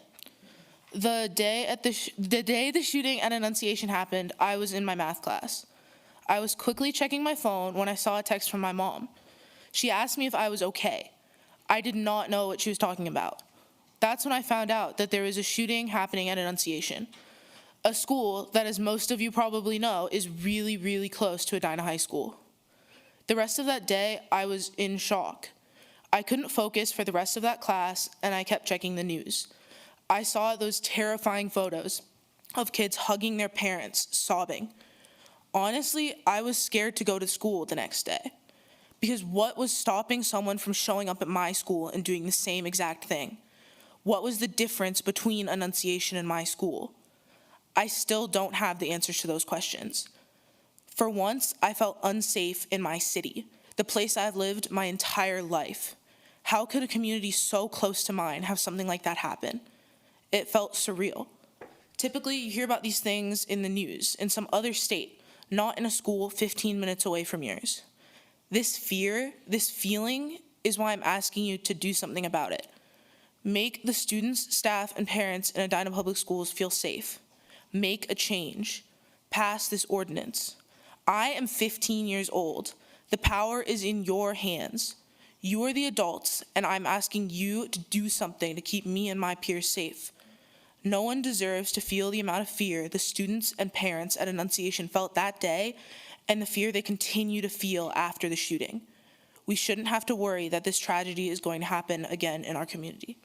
Thank you. Thank you, Elijah.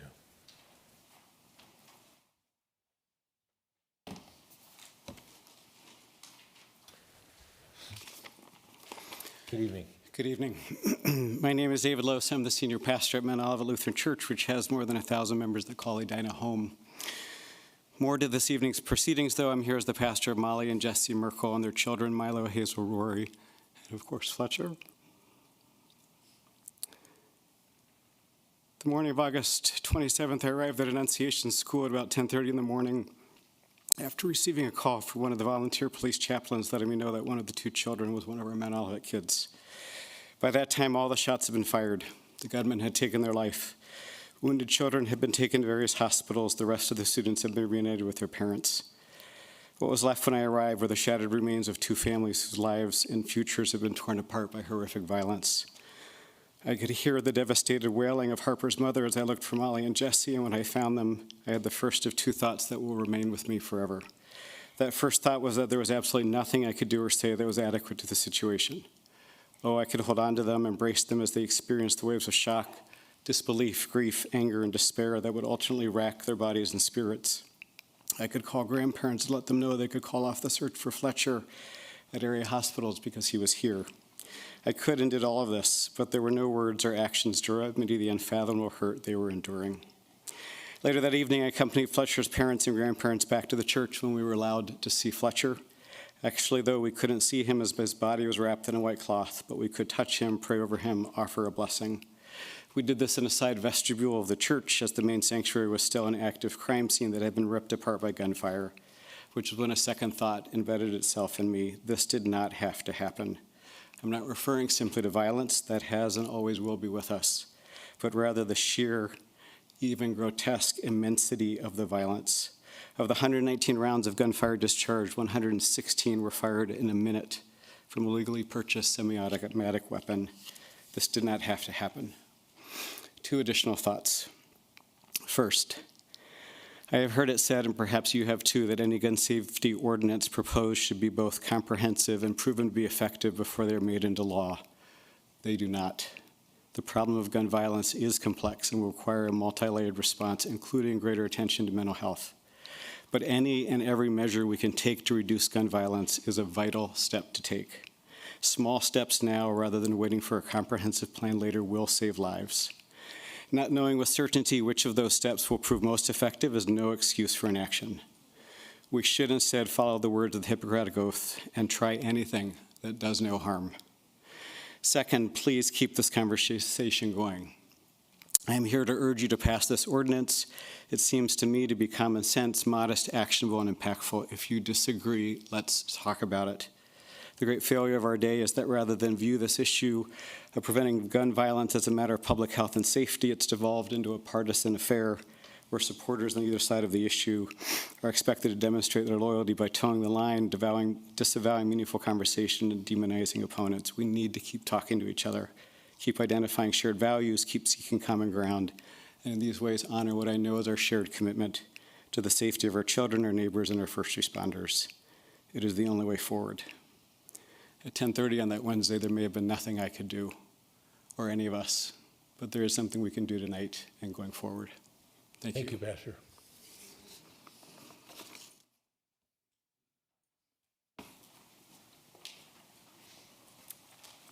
Hello, my name Evening. is Laura Thrane. I'm an Edina resident here.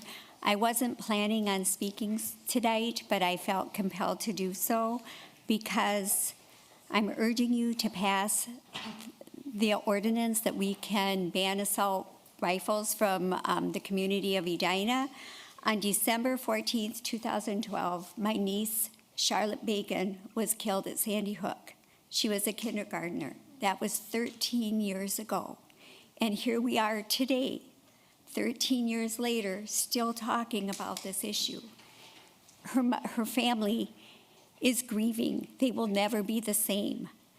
And it's very difficult for them to go forward. And we here today can try and make a difference. We can try and save our children. We can try and do something so that we can say that your life was not taken in vain.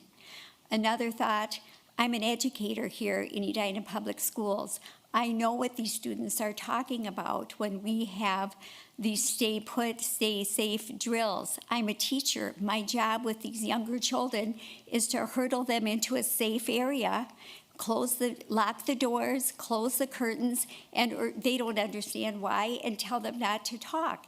And I'm shielding them with my body, thinking, I've lived a good life, but it is my job to allow you to have more time if that was the occurrence. So I'm urging you, please, please, let's stop this gun violence if we can. Let's not allow assault rifles into our community and do the best that we possibly can to keep everybody safe.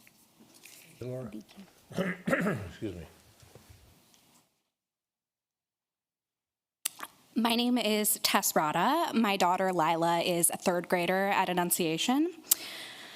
On the morning of August 27th, she had forgotten her lunch in the car, so her dad was in the parking lot after dropping it off when he heard hundreds of shots ring out at the church, just steps from where he was standing. We were told later by MPD that 116 bullets had been shot in 2 minutes and 34 seconds.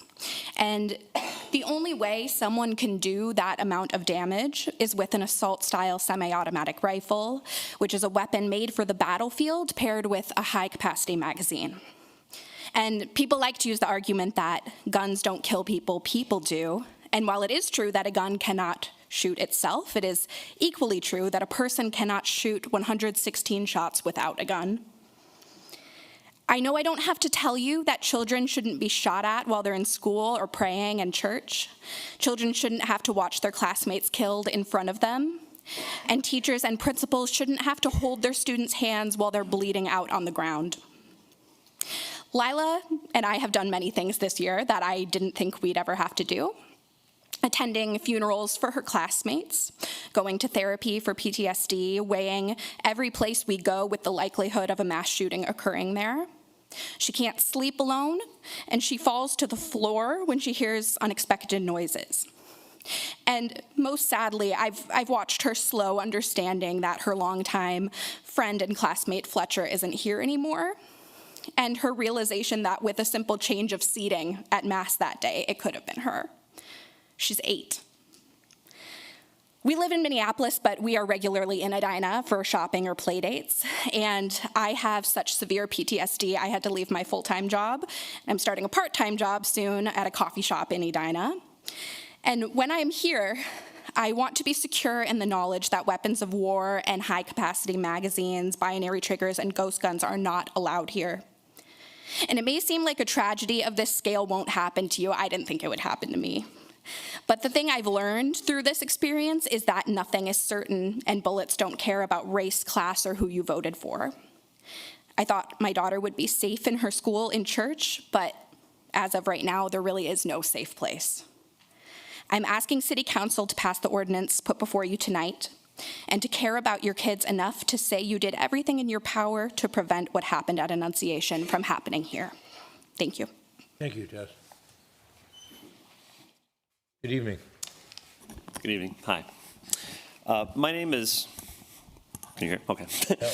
Yeah, you're taller. You'll have to I'm pull a that little tall, thing yeah. up more vertically. Yeah. My name is Steve Sanger. I've been a high school science teacher for 25 years, including 21 years at Edina High School. I speak tonight not as a representative of Edina Public Schools, but as a private citizen and educator, and I urge you to pass this ordinance.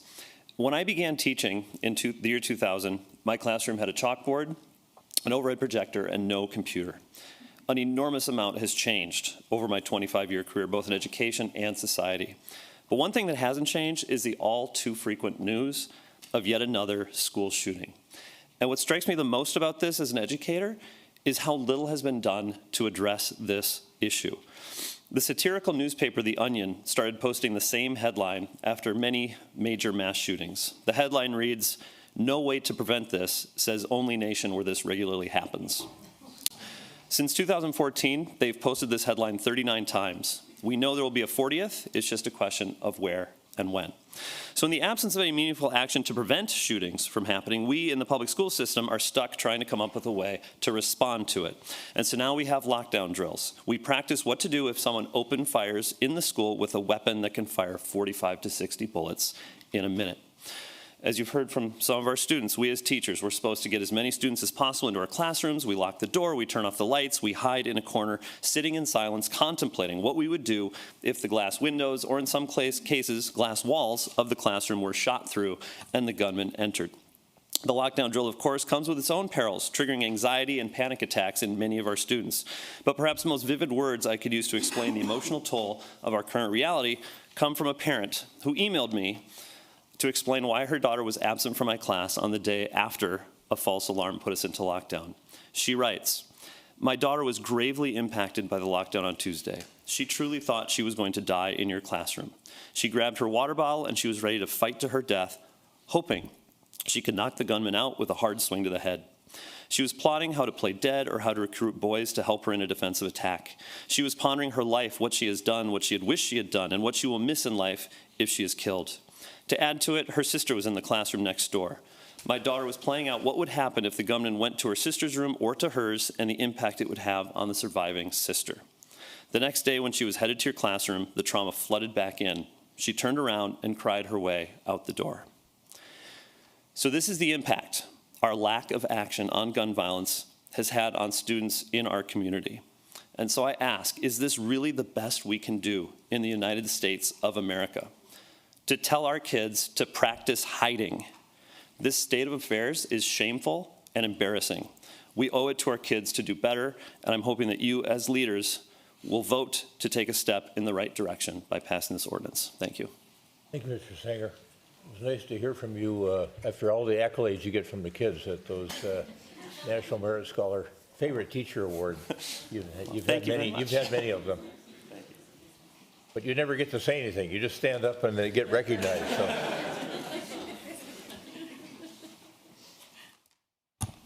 Good evening. Good evening. My name is Joy Dunna, and I'm also a teacher at Edina, and I'm also the advisor for our Students Demand Action group. And I'm also just here as a private citizen that cares about Edina. I grew up in St. Paul, but my parents and brothers actually moved here from Liberia. And if you know anything about Liberian history, there was a brutal civil war that happened. Essentially, they were pushed out of the place that they really loved and called home.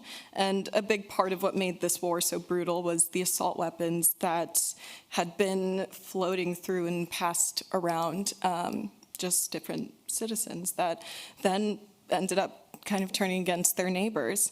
It's something that my family doesn't really talk about deeply, so I've kind of exhausted the authentic ways that I can share that part of their story. However, their PTSD from the war and from being around these assault weapons in kind of their last years in Liberia impacted how they raised me around guns. It was kind of like you don't ask about it, you don't really say the word gun in my household.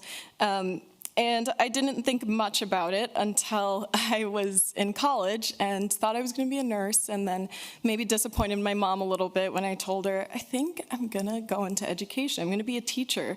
And I'll never forget that conversation because she went silent on the phone. I'm like, there's my mom being dramatic again. And she goes, you know, they shoot people in schools. And it kind of dawned on me that I'd been desensitized, and my mom had become hyper aware of guns, even though it wasn't really something we actively discussed. It's kind of since colored our regular check-ins and has turned into like a, how are you doing, Joy? How's work? And it has this air of, is it safe at school? Is there anything that I need to worry about? And it's just kind of always been this constant thing in the background. I know that there are many steps that we still need to take as a community, and that passing one ordinance might not be the perfect answer right now. But as a history teacher, I must believe that the combination of grassroots movements like Moms Demand Action, Students Demand Action, partnering with the government leads to tangible change. So I urge you to pass this ordinance. Thank you for your time. Yeah, thanks. Thanks, Ms. Dunham. Good evening. Good evening. My name is Julia Hennigan. I'm an Edina resident. I'm a parent to a toddler. I'm also a pediatric critical care doctor. My time as a physician has been marked by exposure to gun violence, particularly the destruction of the human body that is all but guaranteed by high-capacity magazines and assault weapons. In Rhode Island, in medical school, almost exactly 13 years ago, I was doing a rotation in trauma surgery. When we got news about the Sandy Hook shooting, the whole team prepared trauma bays, operating rooms, and everything else in anticipation of potentially receiving victims. There were not enough survivors to meet us. There were so many bodies that were destroyed before help arrived. Those same trauma bays and operating rooms have seen many victims of gun violence in the interim, including the Brown University shooting about a month ago. Throughout my career, I have cared for children critically injured by guns, whether accidentally or intentionally, in multiple states. I have pronounced children dead after school shootings. I have cared for a toddler and an older sibling at the same time, both irreversibly injured by an unsecured gun and the toddler's curiosity. I have tried to use my hands to plug holes in central blood vessels, to coax a heart into beating again, to thread a breathing tube through what used to be the lower part of a face. I have tossed more than one pair of shoes because they were soaked with blood and other body tissues of these children. I have reminded families that they cannot hold their dead child's hand one last time because law enforcement places bags over them to preserve evidence. I have been haunted by the screams of relatives begging for their child to be able to walk again, to still be alive, to do things that I cannot do and no one can do. Those screams are the same regardless of their political beliefs, their religious beliefs, the color of their skin. All of these children, and the many more that I haven't talked about, and their families deserve the opportunity to play, to learn, to grow in environments where they are safe. Safe from guns that were improperly stored, meaning an elementary schooler who accidentally killed her grandmother. Safe from guns that shoot military-grade ammunition, obliterating livers, spleens, lungs, hearts, brains, and lives.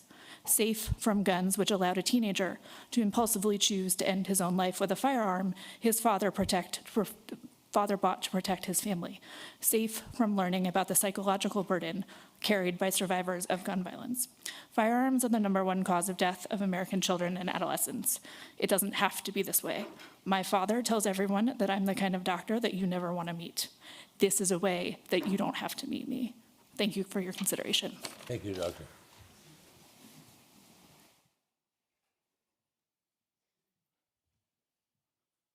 Good evening.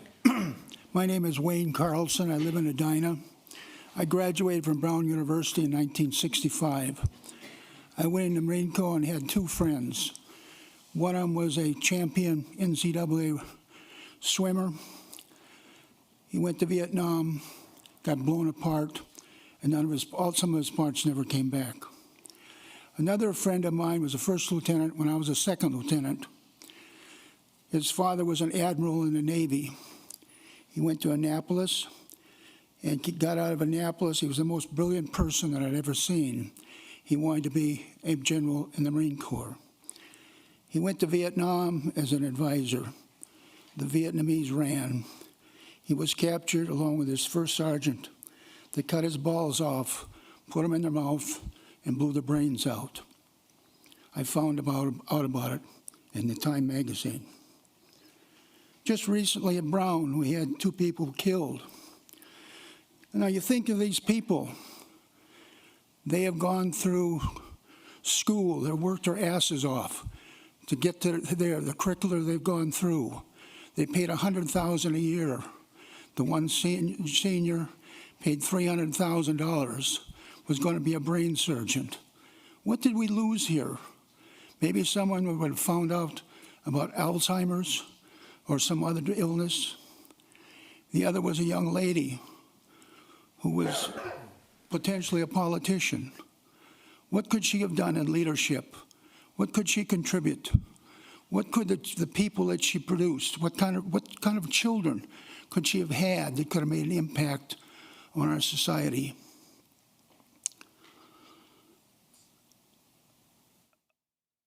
The point is that we are losing people that have skills and abilities, and we're not doing anything about it.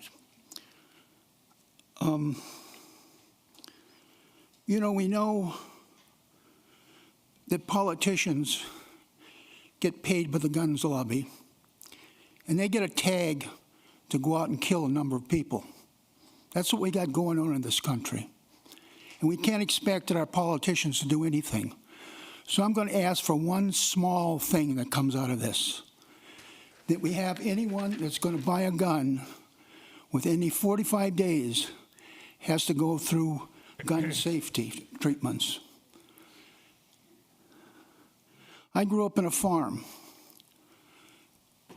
When I shot a pig or I shot a cow to eat, I knew that they never got up. It's not like a video game. So we need to, maybe, hopefully, someone going to a safety program would realize that maybe they won't do the violence that they're thinking about doing right now. So hopefully for something simple. Thank you. Thank you, Mr. Carlson.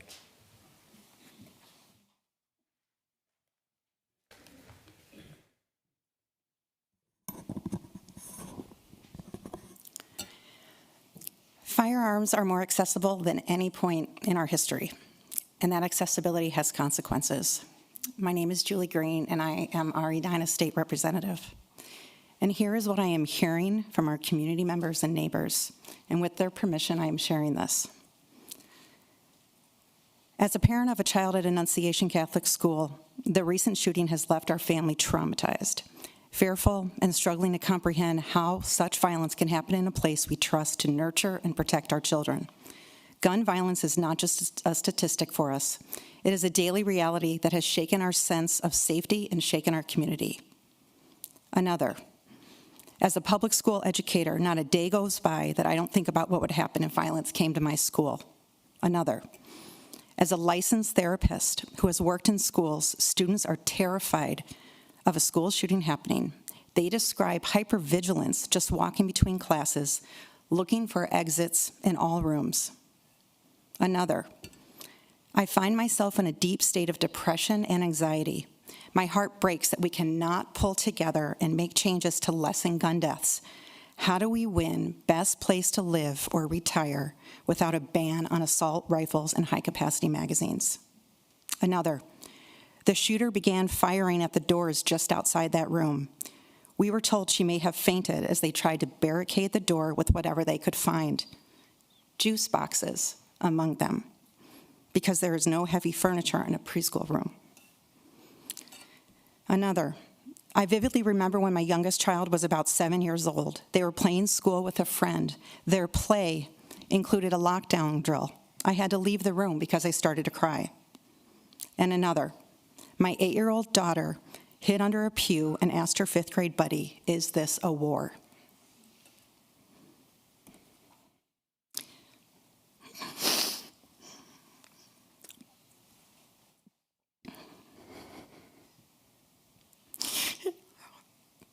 And this is personal.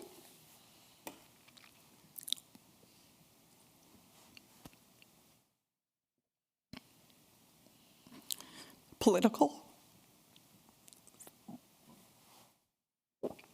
Firearm violence is rising.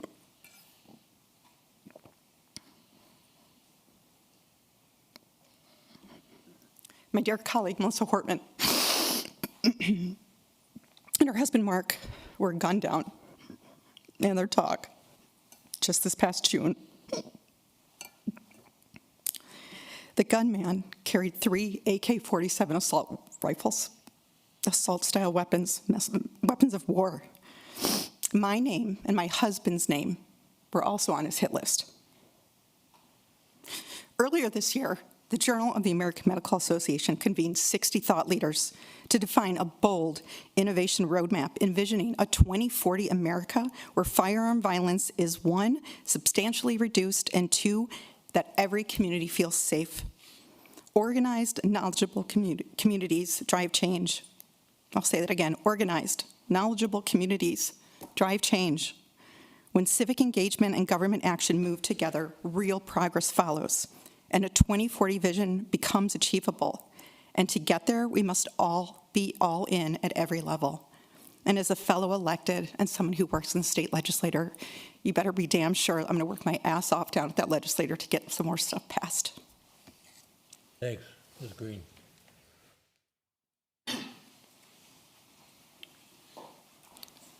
Good evening. My name is Raymond Steins. I'm an Edina resident, but tonight I'm speaking to you as a father of two young children. My daughters are 5 and 7, and they're students at Normandale Elementary, and they also have a cousin or cousins who are students at Annunciation. And on that day, we found ourselves grateful that their cousin was only wounded. She now has a large scar on her arm, and as a father, I had hoped to avoid having to have the conversation about school and gun violence a little bit longer, but given that there is a visible scar on their cousin, and given that there was a lockdown at Normandale, our children knew something horrible had happened, and my wife and I had to be honest with them about their safety. My oldest daughter is 7, and anyone who knows her, the first thing you would realize about her is just how imaginative she is. And that imagination can get directed towards something really scary. And as they would go to sleep in the weeks after Annunciation, my daughters would think about what would happen if something happened at their school. Given the seriousness of this topic, I did not want to lie to my children. I didn't want to tell them that it would not happen. I did not want to tell them that they'd be perfectly safe. But anyone who's a parent knows that there's a difference between lying to your children and misdirecting their attention to something else. And so I created a game, which I now think of as the worst and saddest game ever invented, called Think of the Helpers. And as they go to sleep, if they need to think about something, we take turns, one after another, listing the helpers who would help if there was a school shooting. So we start with first responders, start with the police, firefighters, EMT, we move on to the principal, teachers, and on the really bad nights, they're not going to sleep fast enough, and so you just start listing people, cafeteria workers, bus drivers, anyone in their adult sphere who they believe would help them when they were in danger. I work in technology. I'm a sales executive. We've played this game for a long time, and I've never been listed, but I thought tonight would be a small way for me to maybe pencil myself in there. I support this ordinance. I believe it's a good ordinance. The arguments against it seem to be future-facing. What would happen if we passed it, or what might not happen? We may not solve gun violence. We may have preemption. Those are besides the point. The point is the list of helpers works because it has symbolic value for children and people in the community to know that they live in a safe community. I'm hoping to put myself on that list tonight, and I urge you to think about including yourself on it as well. Thank you. Thank you, Mr. Steins.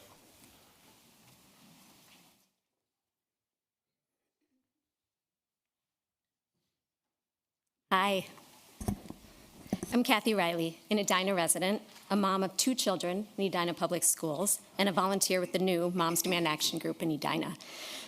I'm so proud to be a part of this group that has gained 365 members, seemingly overnight. The fear of gun violence in schools has weighed heavily on me since my husband and I sent our oldest child to kindergarten 7 years ago.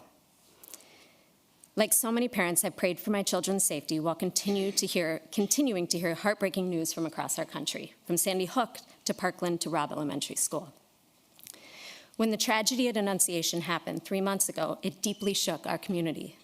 We showed up with broken hearts to support our friends, neighbors, and colleagues. None of these families should have had to deal with what they dealt with that day and continue to go through, as you heard tonight, as their lives are forever changed. I think we can all agree that children deserve to be safe, especially in school and in church. And it's our job, our collective job, to keep them that way. What's been especially hard for me is seeing this fear in our kids. They listen to the stories on the news. They've heard from friends about what it was like to be sitting in church at Annunciation that sunny Wednesday morning. My 3rd grader now asks questions I never expected to hear. Questions like, why would anyone hurt kids, Mom? That doesn't make any sense. And the hardest one for me to answer honestly, Mom, is school even safe to go to? Am I even safe at school? She's 8 years old, living in Edina, Minnesota. That doesn't feel right on any level. As a community, Edina leads in so many ways, from education to sports to our parks. We have the opportunity and the responsibility to lead when it comes to protecting our children from gun violence. Guns are the leading cause of death in children in the U.S. Assault weapons, large capacity magazines make these tragedies so much worse, both in the numbers of round shots and the impact to the bodies that you've heard from our medical community tonight. We need to do something about this, and we need to do it urgently. I ask each of you to be brave and pass this ordinance. Thank you. Thank you, Kathy.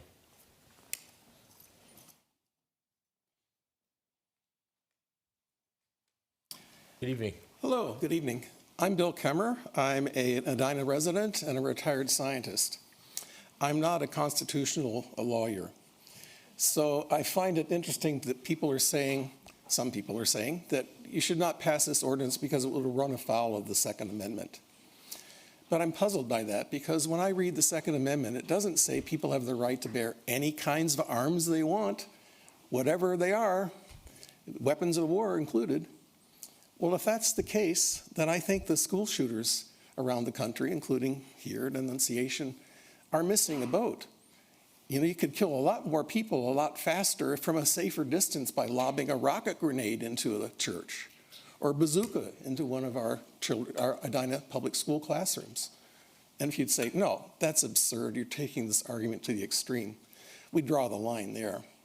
But when you want to draw the line about assault weapons, other weapons of war, assault rifles, and high-capacity magazines, can't do that. That would be in conflict with the Second Amendment. I don't buy that argument, and I hope you won't either. Thank you.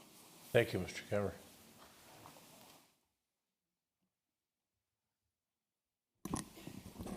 Good evening. My name is Michael Orange.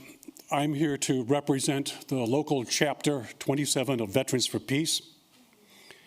And in terms of the legalities that you've heard here from those speaking in opposition to this ordinance, your city attorney can tell you it's BS. But I have a story for you about my experience. Soon after being deployed to Vietnam in 1969, I was on guard duty in a tower about 20 feet in the air, and I was close to the entrance to my fire support base. Right inside that entrance, the Vietnamese who lived in a village nearby would come and they would give us haircuts.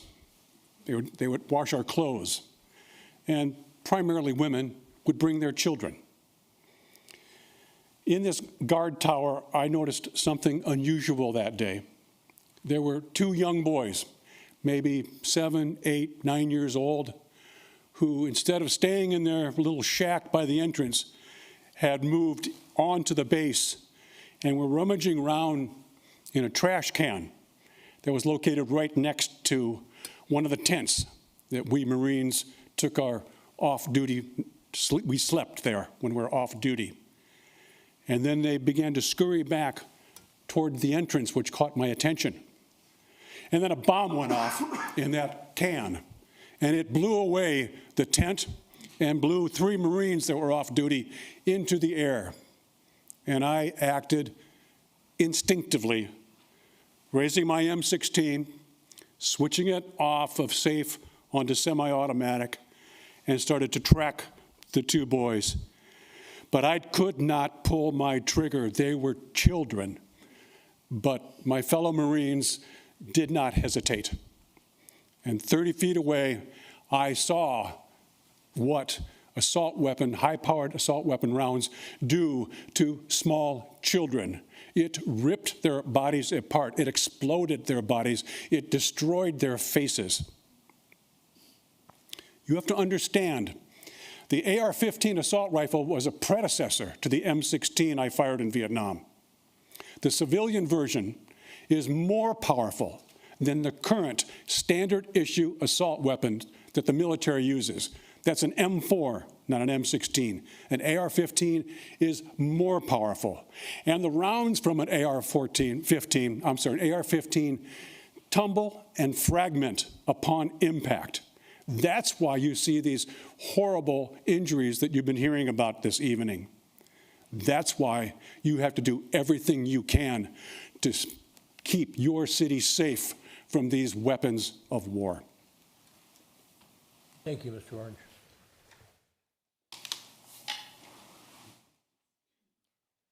Good evening, members of the City Council. Yeah, good evening. My name is Dr. Sarah Preble. I'm a physician, a mother, and a member of the Edina community. I'm here because gun violence is a public health crisis, and it's harming our children.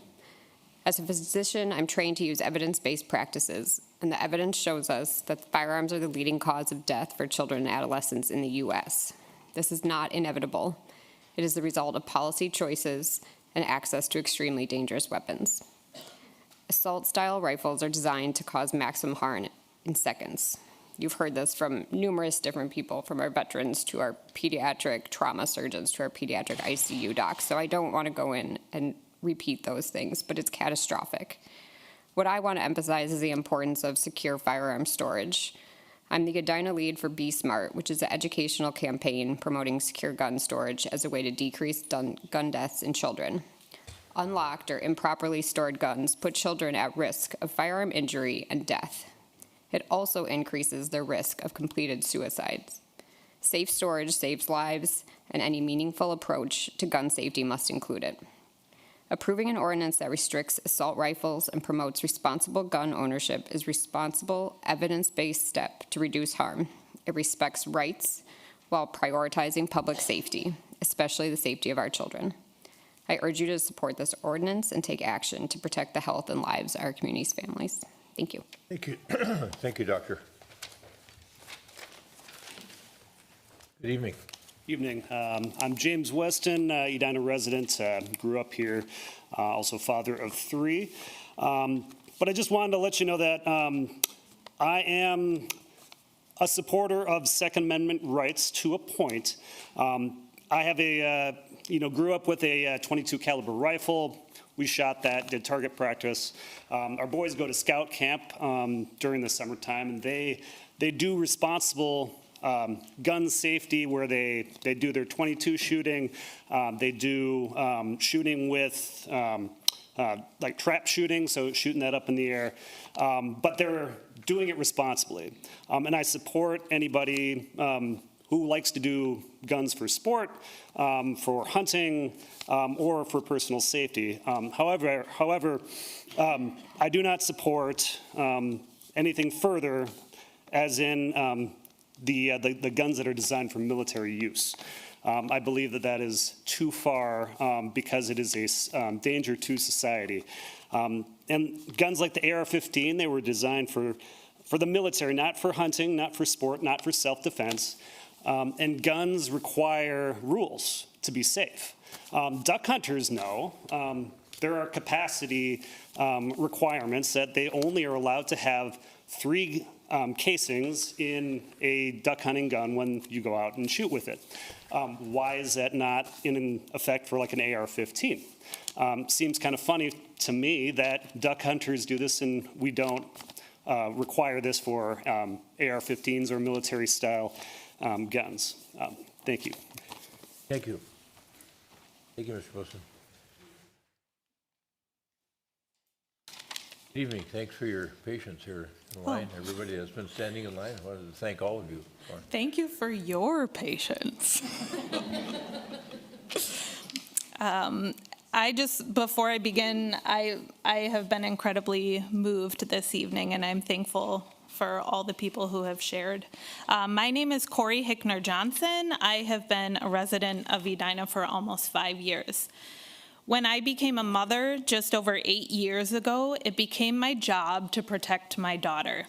It is my duty and my right as a mother to keep my daughter safe. This right is not listed in any law or constitution. It's a right so instinctual and so basic. Mothers protect their babies. I stand here today speaking to you because I cannot protect my daughter in the ways that I am meant to, and that is wrong. My dear friend Rose could not protect her 3 children on August 27th, 2025, during the school shooting at Annunciation, just miles away from here. Rose was at work providing for her family, like mothers do, while her children were at school. After being informed of the shooting by colleagues, Rose did not know if her 3 children were alive.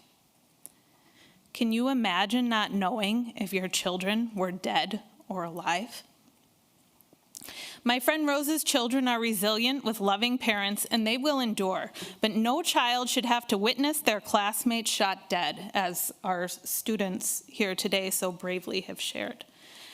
As mothers, our right to protect our children, our right to keep our children alive is at odds with current laws allowing buying and selling of assault rifles.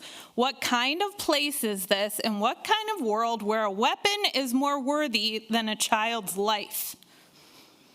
My Moms Demand Action is nearly 7 years old. It's got some pit stains. I've been trying throughout the years to understand this whole time what advocates for assault rifles are trying to protect.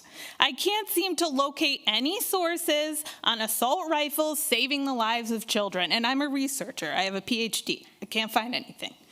I can, however, open my phone on many days of the year and read about child deaths due to assault rifles.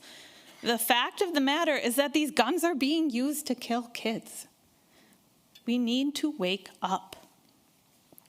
And so I implore you, City Council, as a mother whose fundamental job in life is to protect children, I implore you to regulate assault weapons, large capacity magazines, and ghost guns within the city. I'm sure there are many caveats and bureaucratic considerations, as our city attorney explained, and I don't entirely understand, but I'm asking you to do what you can do to protect our kids. This is our job, and I think it's our most important job that we have. Thank you, Ms. Johnson.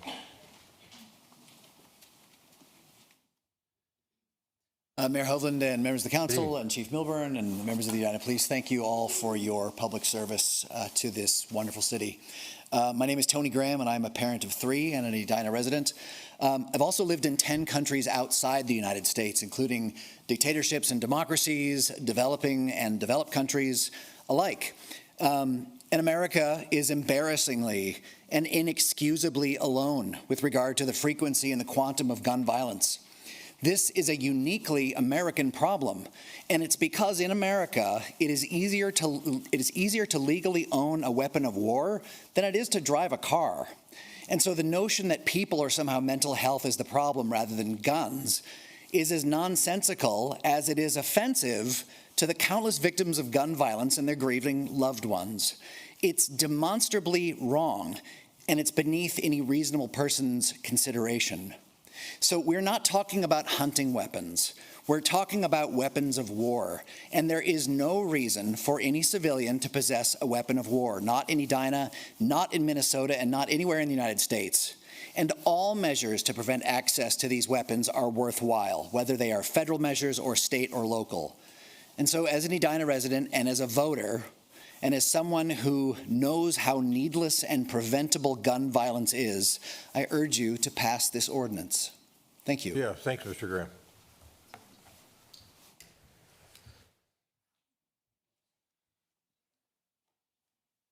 Perfect. Yeah, good evening. Good evening. Hi, my name is Jennifer McCormick. I am an Edina resident, and my kids have gone to Edina schools, one currently too. I just wanted to thank you for the opportunity to speak tonight about this incredibly important issue. We've heard from many with heartfelt and gut-wrenching accounts of gun violence. It's, to me, sad and it's shameful. But I wanted to simply make the point that this ordinance is inherently reasonable. About 20 years ago, Minnesota or Minneapolis banned smoking in public places, including restaurants. Leaders determined at that time that one person's right to smoke should not be the problem of those who don't smoke. That same argument applies to guns. Just because someone wants to own a gun doesn't mean that I no longer have the ability to be safe. Assault weapons and high-capacity magazines need to be banned in Edina. This ordinance is reasonable and I urge you to pass it. Thank you. Thank you. Thank you, Ms. McCormick.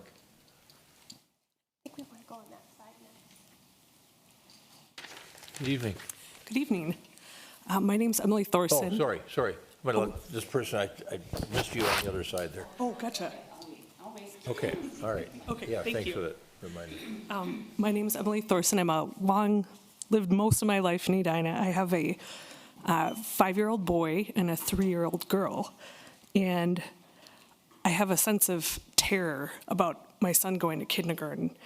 I feel like I've kept him in this little cocoon, and this thought of him going out to school, which should be maybe a little sad but mostly exciting, should not feel terrifying. Part of this terror is related to the firsthand experience, or I should say secondhand experience, of a good friend we have whose daughters go to Annunciation. My friend's daughter was sitting next to Harper when she died in the pew right next to her, and she has this reoccurring thought of if she had been, leaning back instead of forward, would the outcome have been different? And they're living with that trauma, and it felt so close. I think I've always had this cognitive understanding of that fear, but I've been feeling it in my body ever since the Annunciation shooting happened. And I would ask this council I believe the ordinance is reasonable, and I believe there's a lot of moms that probably couldn't come tonight because they were making dinner and doing bedtime, and my husband's doing bedtime right now, and I guarantee it's not going well. But I felt like it was important for me to be here tonight, so thank you so much. Yeah, thanks, Emily. Now we'll go to this other side again. Hello, Janie Weston. Since when were you shooting guns at the cabin? That was not when I was there. Anyway, I'm only at this mic because I think at this time to vote for this ordinance, it's a useless thing to do at this point. What I would love to see is all of these people that are coming up to speak tonight, this needs to be done at the state level. And I'm so glad Julie Green came and spoke. We can't do anything locally until the state does it. They have the authority over our municipality and every municipality in the state. We have to put our efforts toward state level, and from there, go on to national, to the federal level. I have lived in a country, Japan, for a year as an exchange student, post-high school, pre-college. I know what it feels like to live in a country where nobody has a gun. I felt safe no matter where I was. 10 o'clock at night, walking down the street in Nagoya, Japan, I had no worries that I would be assaulted or shot. I did not realize how wonderful that feeling was until I came back. And walking down Main Street, Hopkins, I remember this moment clearly. I suddenly realized, oh my gosh, I feel like I have to look over my shoulder. I don't know who might have a gun. I could be shot. And that I did not have as a gut feel in Japan. Our country, as occupying forces after World War II, required everyone in Japan turn over every single gun, also their samurai swords, because they're pretty lethal. And that was Japan going cold turkey. And it worked, because in 1958, 13 years later, they passed a national law that put such tight controls over who could even own any type of gun. That is why Japan is so safe now. They do not have school shootings. They do not have mass shootings. Why can't we do that? And the big problem is our Second Amendment and how it is constantly being interpreted now, where the second half of that is lopped off. Ms. Weston, I need to have you wrap up your comments. There is a second half of the right to bear arms in a well-regulated militia, and it's being ignored. We need to do our efforts statewide, then federal. Thank you. Evening, you may be the last voice. I'm not sure. I might be. I have to end on this side of the room.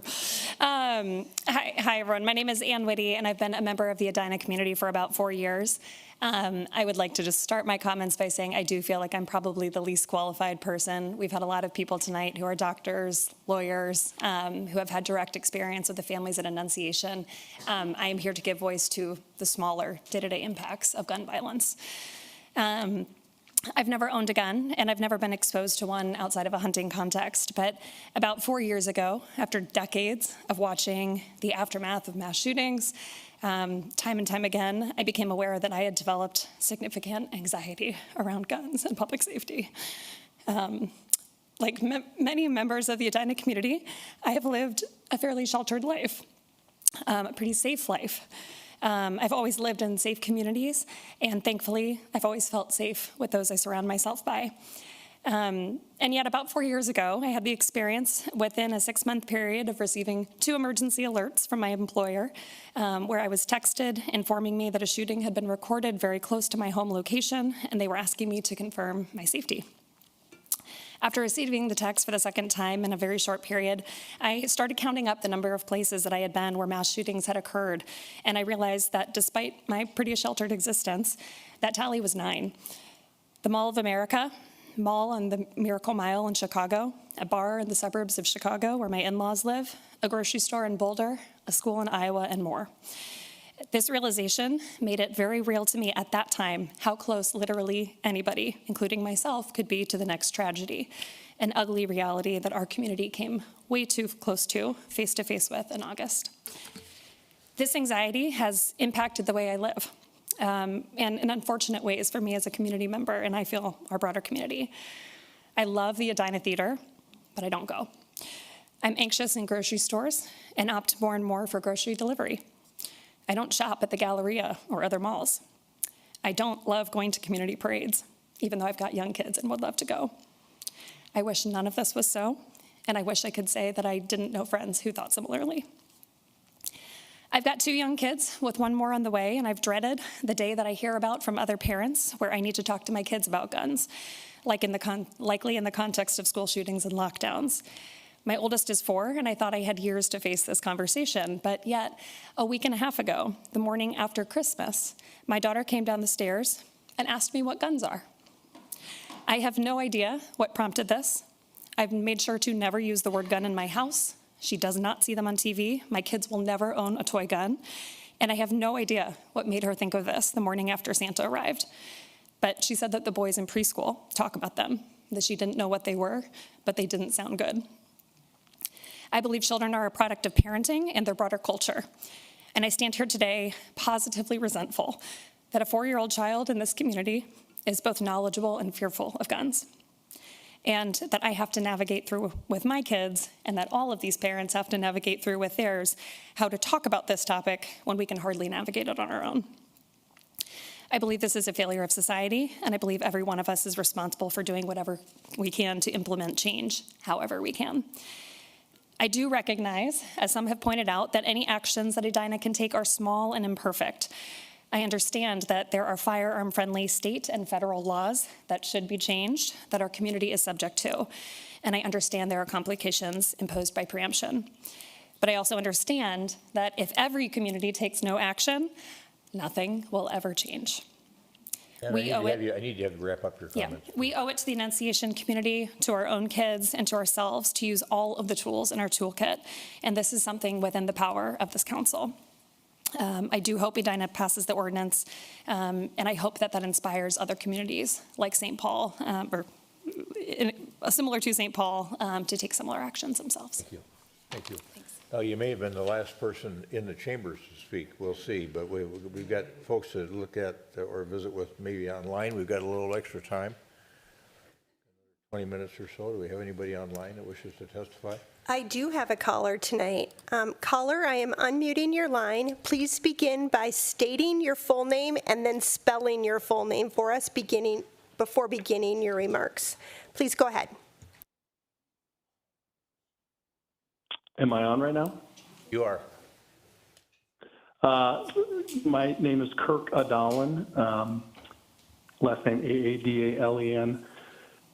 Live in Edina, grew up in Edina. Just first off, I want to thank the City Council for having this meeting. I think it's really important for Edina residents to be able to speak their opinions and their voices with everybody respectfully doing that. I would just like to identify some of the facts that I see them surrounding the issue before us. Number one, there's a tremendous amount of anger, sadness, and fear surrounding this issue. Number two, every single person in this meeting wants gun violence to end. I think that is clear.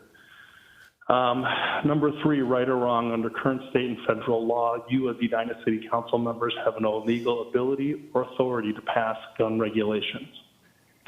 I would strongly encourage you to pass a proclamation that supports all of the regulations outlined in the proposed ordinance. It will accomplish the same goal. And then I would strongly encourage you to put more pressure on the state and federal elected officials that represent Edina and Minnesota to enact common sense gun regulation. They are the ones that have the control and ability to affect change. Thank you very much. Thank you, Mr. Dolan. Anyone else? Okay. Folks, if there's anyone else that wishes to testify that hasn't testified before, you're more than welcome. Here, we got a few minutes. Anybody coming forward? As I mentioned earlier, we're going to take this matter up at the January 20th meeting.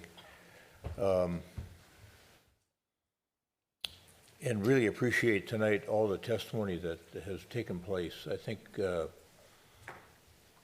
views that we have heard this evening have been so helpful for all of us to kind of share together. And someone mentioned that, I think early on, and when Member Pierce suggested that we have this public hearing, I didn't think about the depth of the storytelling that we would hear, but it's been really impactful tonight on both sides. You know, people think about this issue, and we have seen their differing views on this issue, settling it along in some cases legal lines, some cases along mental health lines. In many cases, I think the challenge of us doing something, standing for something, you know, not just admiring the problem, but standing for something. And so that's what our job is going to be on the 20th of January, is to have that conversation. And I think just, you know, when you've listened to the testimony tonight, you think about it from a public health perspective, we don't ask ourselves from a public health perspective, can we eliminate all injury? You ask, can we reduce the severity and frequency of catastrophic events? And so I think for a lot of the people in the room, I think they're thinking, even if we can reduce the scale of the harm, but not pretend to eliminate all the harm, let's get going in that direction. Because regulation really isn't about creating a world with no violence, it's about changing what's possible in a few minutes of violence. And that's what we need to think about. And what's settled in with me, despite the testimony that I've heard on both sides tonight, is that, and I think Mr. Graham kind of alluded to it from living in other countries, we don't have any greater incidence of mental health problems in any other country in the world, but there's a lot more people getting killed here with military-style assault weapons than anywhere in the world. So to say that guns aren't a factor here, is denying the reality of what is indeed going on. So we'll take this up on the 20th of January. We thank you all for being here. It's been really an engaging and extraordinarily important evening, I think, for all of us. I've got a whole tablet filled with notes from all of you, and I appreciate all of the things that you've helped us with tonight in giving us guidance on how to have the conversation on the 20th of January. So if there's nothing further from my colleagues, I'll entertain a motion to adjourn. So moved. Second. Got a motion by Member Agnew, second by Member Pierce to adjourn the meeting of the City Council this 6th day of January 2026. Any further discussion? All those in favor of adjournment say aye. Aye. Opposed, carried. We stand adjourned.